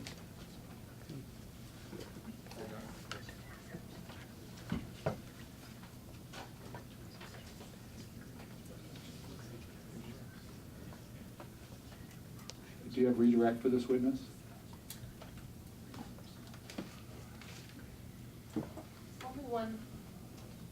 Only one question. Ms. Simollardes, you were asked yesterday a question, I believe, by Mr. Young concerning the O&M or operation and maintenance figures that are reflected in your attachment A. And he asked a question specifically about the escalation that was used there. Do you have an answer to his question? I do. I stated yesterday that that number escalated at inflation, and it's evident when you look at that it is escalating at faster than inflation. And that is because it is escalating at inflation, but it also escalates with increased number of customers. There's a per customer addition that goes along with that, and it escalates at inflation.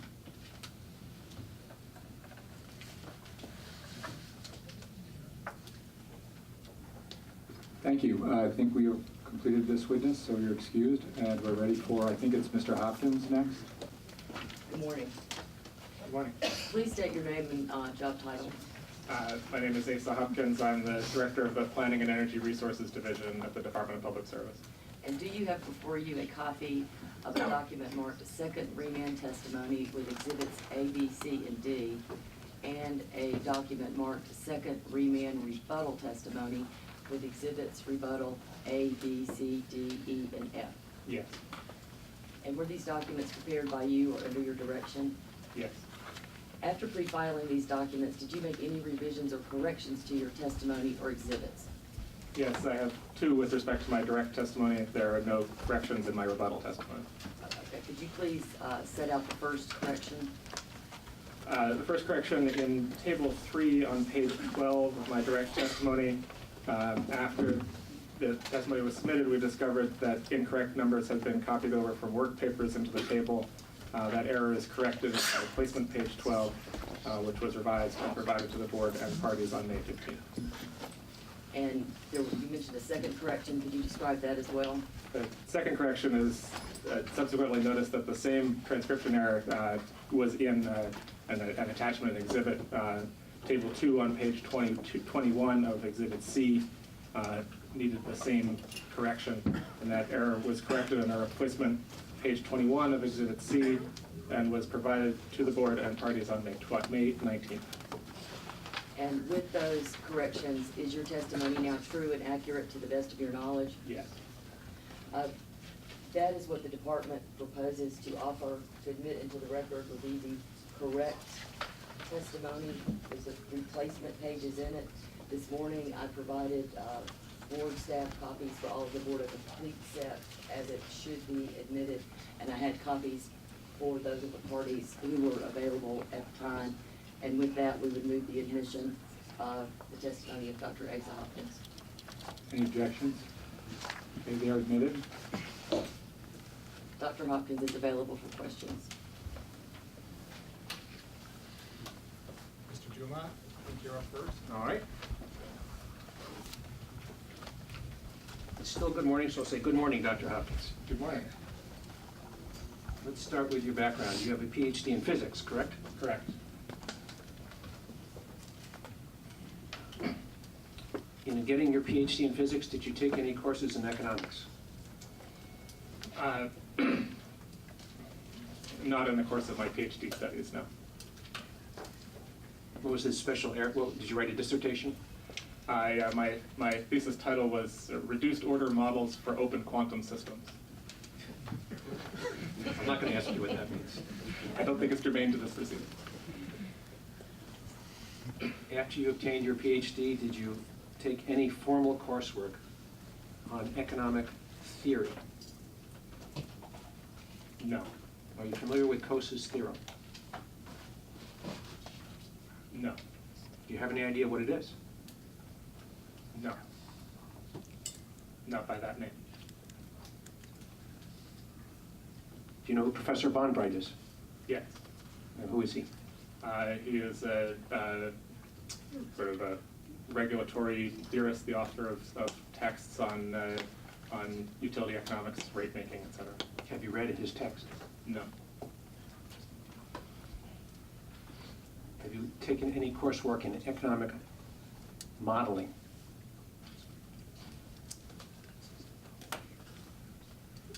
Coursework, no. Have you taken any coursework in utility law? I attended a portion of a training that Mr. Scott Hempling performed at the department last year or the year before. I think that he covered issues of utility law in that context.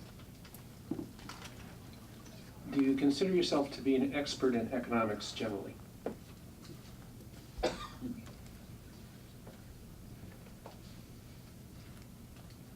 I know that there are a lot of different aspects to economics, subfields of economics.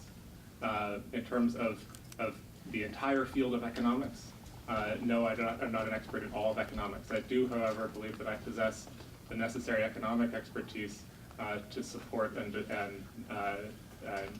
be a credible source of information on the topics and the kinds of analysis that are presented in my testimony. Well, let's try and get into the details of that. Do you consider yourself an expert in net economic benefit analysis? Yes. Do you consider yourself an expert on how to calculate net economic benefit? Yes. Do you agree that in January of 2013, you testified under oath that you are not an expert in net economic benefit analysis? I don't recall the exact words at that point. I'm sure you have a quote there. If I need to be refreshed, if that's what I said, then that's what I said. If you could turn to Cross Exhibit 43, please, your deposition. Could I have a copy of my cross exhibits from somebody?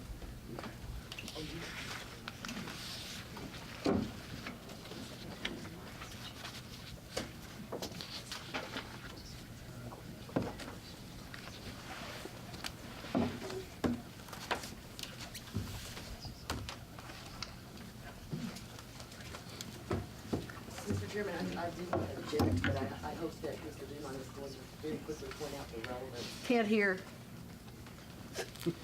Very quickly point out the relevance of what Mr. Hopkins may have said about this 2+ years ago. We'll get there. If you can refer to your... Any witness's qualifications to testify to what they're testifying about here is fair inquiry as far as I'm concerned. I took your deposition on May 13th of this year, correct? Correct. That's what's reproduced. You read the transcript. You corrected any errors that you saw, and you didn't find any major errors, correct? Correct. And so on pages 5 and 6, I asked you about the deposition you had given to Mr. Hemley in the Entergy Nuclear Vermont Yankee case on January 29, 2013. If you refer to page 6 of the transcript, I asked you, did you tell Mr. Hemley on page 109, line 23 of that sworn deposition, you don't purport to be an expert in economics, question mark, and you answered correct? Right. And then, turning to page 8 of your deposition, I asked you, in fact, in January of 2013, were you an expert on how to calculate net economic benefit to the state? Remember we went through that? So what I see here is that, well, let me reread this for a second. I think you might want to start on page 7. Okay, yeah, I got lost in the fact that the pages go top to bottom, not sort of side to side. Right, okay, yeah, I'm caught up with where you are. If you could ask the question again. Let me start over. So, in the Entergy Nuclear Vermont Yankee case, the department was presenting the testimony of Mr. Cavett, Dr. Cavett, excuse me, correct? I believe that's true. And Dr. Rockler, correct? Right. They're both PhD economists? Probably so. I don't remember their exact CVs. And you told Mr. Hemley that I'm just describing their testimony. I'm referring to their testimony. I do not purport to be an expert in net economic benefit analysis or how to calculate it. That's what you told Mr. Hemley in January of 2013, and when I took your deposition in May of 2015, you agreed that you were not an expert in what Dr. Rockler and Dr. Cavett do. Right. As of that date. As of January of 2013. Right. So you agreed that your sworn testimony was in January of 2013 you were not an expert in how to calculate net economic benefit. Correct. And your position is since then you've become one. Correct. And as I recall what you told me, you said you've become an expert by working with other people in the department who know how to do it. By undertaking the various studies, reports, analyses that my staff and I have conducted over the course of the intervening 2.5 years for internal departmental analyses, for analyses for dockets, for analyses for legislative reports, and for other analyses that we have needed to conduct in the course of doing our job.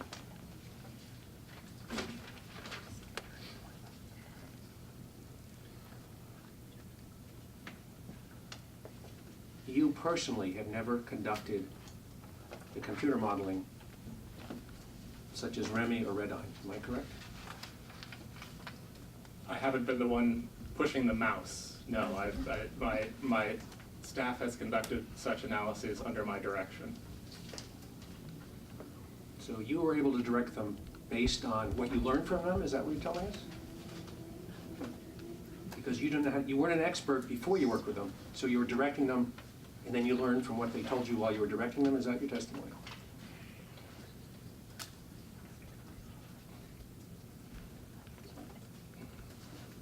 The question of expert or not is a legal matter that I'm not expert in. I'm not a lawyer.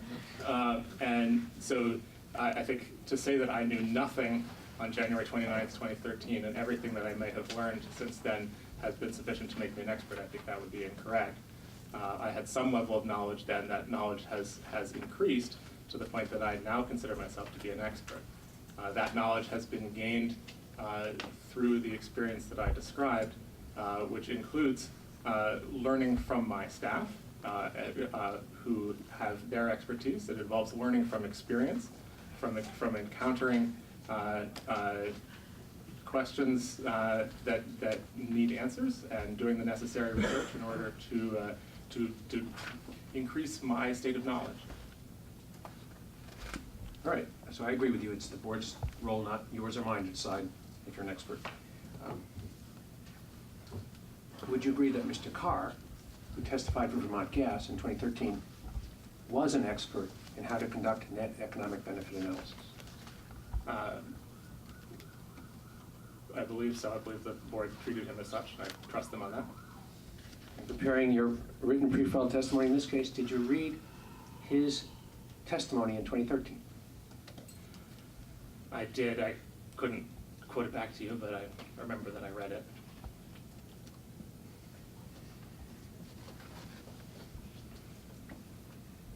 In 2013, the department had other staff people who have more expertise than you in economic benefit modeling who reviewed Mr. Carr's work, correct?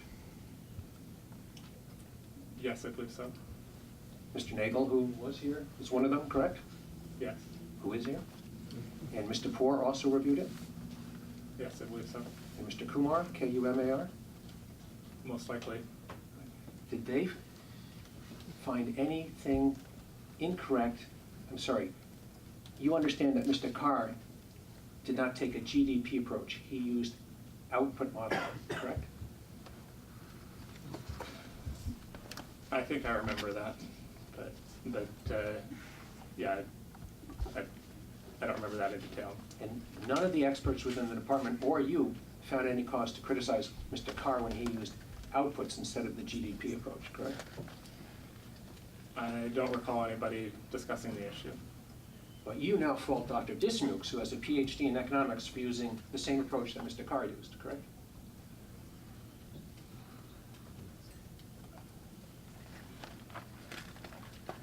I believe that GDP is a better indicator. Whether other indicators also have value is a matter for discussion, I suppose.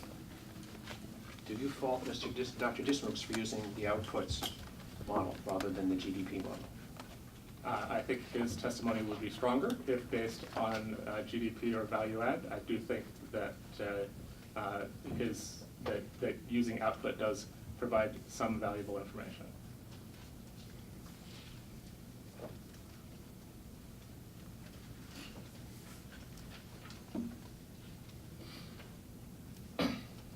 When Mr. Carr provided his net economic benefit analysis, he took into account the effect on jobs and on the Vermont economy of the loss of fuel dealer jobs and fuel dealer payments, correct? I don't recall. When's the last time you looked at Mr. Carr's testimony or his report? Back several months ago when I learned that I was going to be taking over the role of preparing testimony in this proceeding.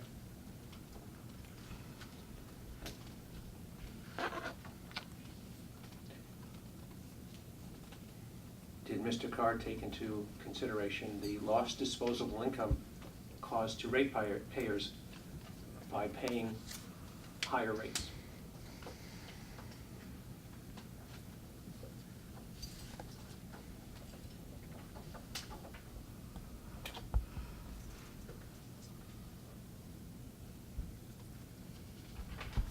I believe so. I don't recall in precise detail at the moment.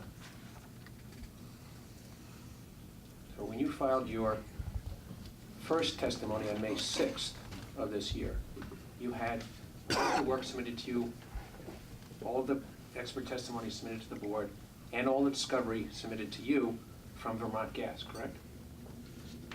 Right. And tell us, what criticisms did you have on behalf of the people of Vermont of Mr. Heap's testimony, his expert testimony? Mr. Heaps's direct testimony addressed the construction cost impact, if I recall correctly, and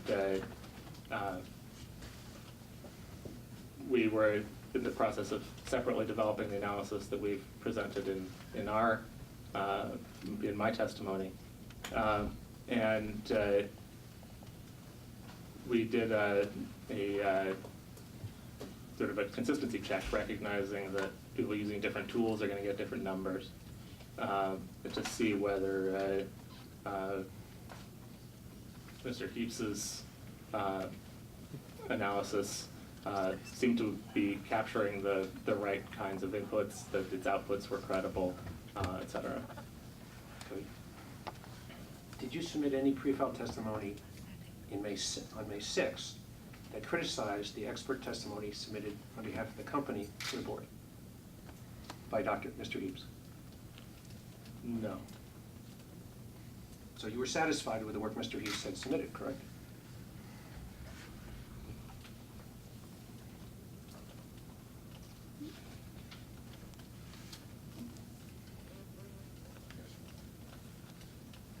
Correct.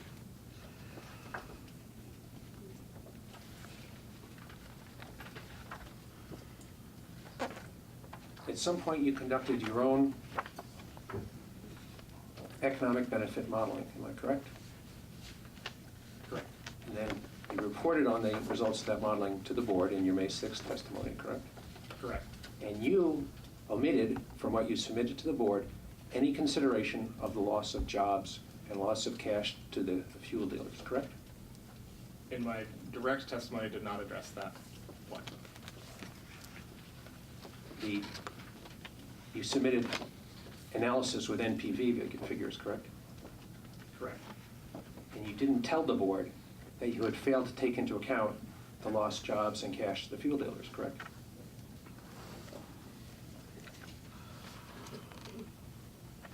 My direct testimony did not raise the issue. In fact, in preparing the testimony, you had attempted to address that issue, correct? Correct. The story of that attempt at that analysis and our attempt to come up with analysis that we believe was credible is described in my rebuttal testimony.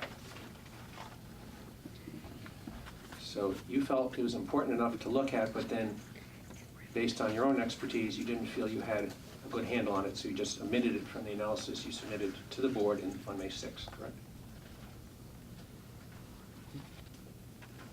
I didn't feel that we could submit credible analysis on that point to the Public Service Board in my direct testimony. And as you and I have talked about, the company has a license with the Remy company, correct? You have permission to use their model. Yes, we have permission to use the revenue. And they're based in Amherst, Massachusetts. Correct. And you could have picked up the phone and say, I'm a beginner at using Remy. How do I model the job losses, correct?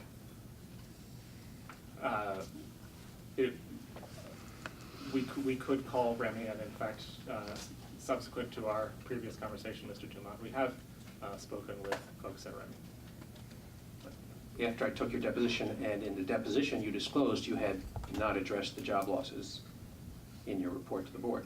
Then you called Remy after the deposition, correct?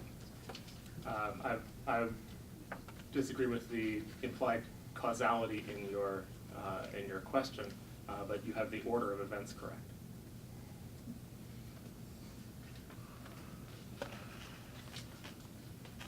So, go ahead. Yeah, continue. Before this case, have you ever personally tried to use the Remy model in a manner that includes taking into account job losses? The total energy study work that my division performed under my leadership over the course of nearly 2 years leading up to its publication at the end of last year included an extensive attempt to model economic impact employment for a range of scenarios for a clean energy transition, and that included modeling economic and employment impacts. Displaced workers as well as added workers? Correct. And when was that study completed? It was completed in late 2014. The work on Remy predominantly took the latter half of calendar 2014. And who did the actual work on Remy? Was it you? As I said, the person holding the mouse, so to speak, was my staff member, John Woodward. But the direction for conducting that analysis came from me as well as from the combined expertise of all of the members of our study team. So, including that experience, your testimony today addresses the second time in your career as an economist that you've attempted to use the Remy model in a manner that includes displaced workers. I don't think that's true. Okay, correct me.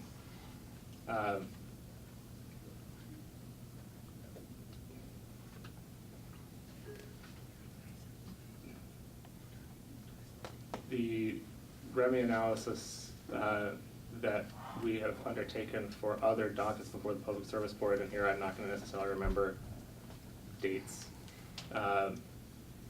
has commonly included both positive and negative impacts in a variety of industries, including employment impacts. And you were directly involved in that REMI modeling? I supervised that REMI modeling. When was that? I'm thinking in particular of the modeling conducted around the North Springfield biomass plant proposal before the Public Service Board, although we may also have conducted REMI analyses for other proceedings here. I'm just blanking on the order and the time. Those prior experiences were before you testified under oath to Mr. Henley that you were not an expert in net economic benefit modeling, correct? Again, I don't remember the timeline, and again, I think that developing expertise over time is a natural human condition. Do you have any idea how many times Dr. Dismukes has been involved in computer modeling of economic benefit? I don't. I know that I've flipped through many pages of his CV as an attachment to his to his testimony, and that it's quite likely that many of those items involved economic modeling. Would you defer to his judgment as to the appropriate manner in which to conduct economic benefit modeling? Excuse me, I didn't understand the question. Did you say defer? Yes.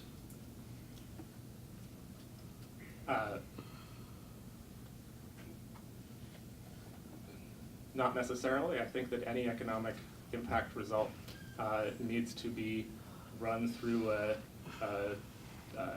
credibility and common sense check, and to the extent that any of those results failed any such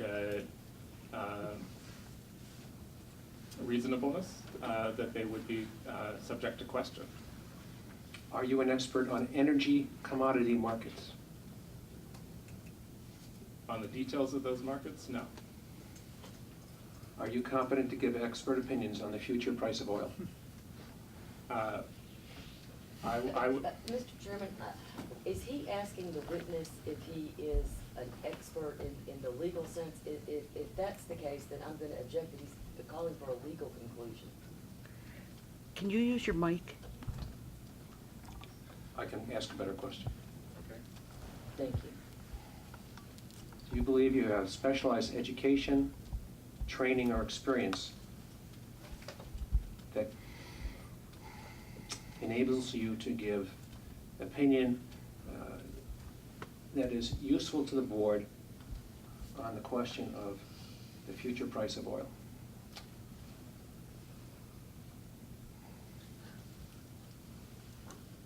Yes, to the extent that I am aware of resources where detailed, where folks would have that much greater expertise have developed detailed forecasts, like those developed, for example, by the Energy Information Administration. And I would say that I'm an expert and comfortable user of the analyses that have been developed by those experts. So when I asked you this, if you turn to page 20 of your deposition, Exhibit 43, I asked you, are you competent to give expert opinions on the future price of oil? And your answer was no. I would refer to sources like the Energy Information Administration, correct? Right, which is what I just said. And I asked you, are you competent to give expert opinions on the future price of natural gas? And you said, same answer, correct? Correct. So basically what you're saying is you would turn to the EIA and just, whatever they say, you would just defer to them? I think refer and defer are different, but I do believe that EIA is a credible and respected source of such information. So by that standard, any member of the board is an expert on the same extent you are, because they could turn to the EIA and read the same pages that you read, right? So they could, depending on their level of comfort and expertise in interpreting and analyzing the results of EIA's work.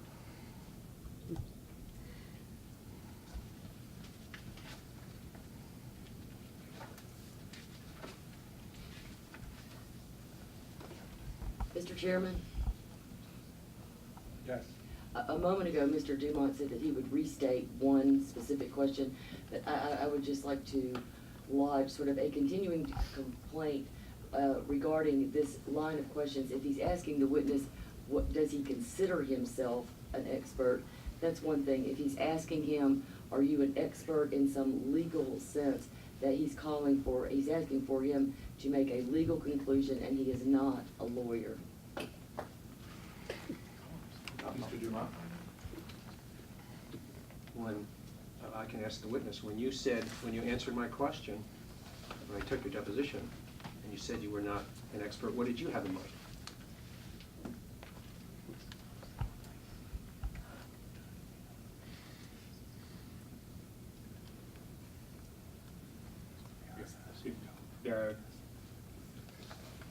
I think that, for example, the questions that you just quoted back had to do with expert opinions, not whether I was an expert, yes, no. So I think it depends a little on the context. My lack of knowledge of the details of the legal questions around whether one is an expert or not is significant. So the question of, for example, in the deposition with Mr. Hemley, my understanding at that point was in the context of that docket, and my understanding that that the purpose of my testimony in that docket was to present the department's experience rather than to present expert opinion in some legal sense on matters of economics. And so I answered in that context. So I guess I would say, given my lack of knowledge and understanding of the question of expert or not in a legal sense, I'm not even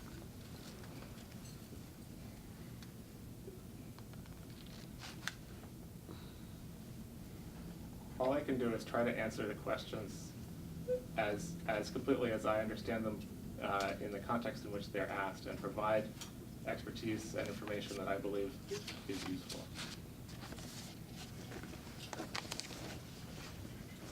I don't want to trouble the board with going back through what we testified about, what we talked about before. I would just refer the board, I will move the deposition exhibit and refer the board to the sworn testimony given on pages 7 and 8 of the deposition, rather than go back through it with the witness. That's okay, because at least what the witness just said is actually contradicted by the deposition, and you can judge that for yourself.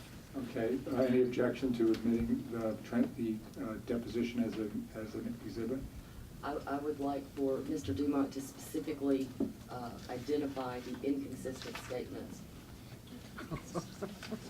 If you want, go to page 7.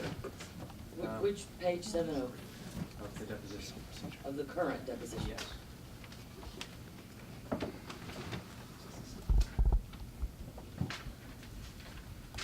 Actually, complete answer to... Microphone, please. To get this in complete context, let's start on page 6.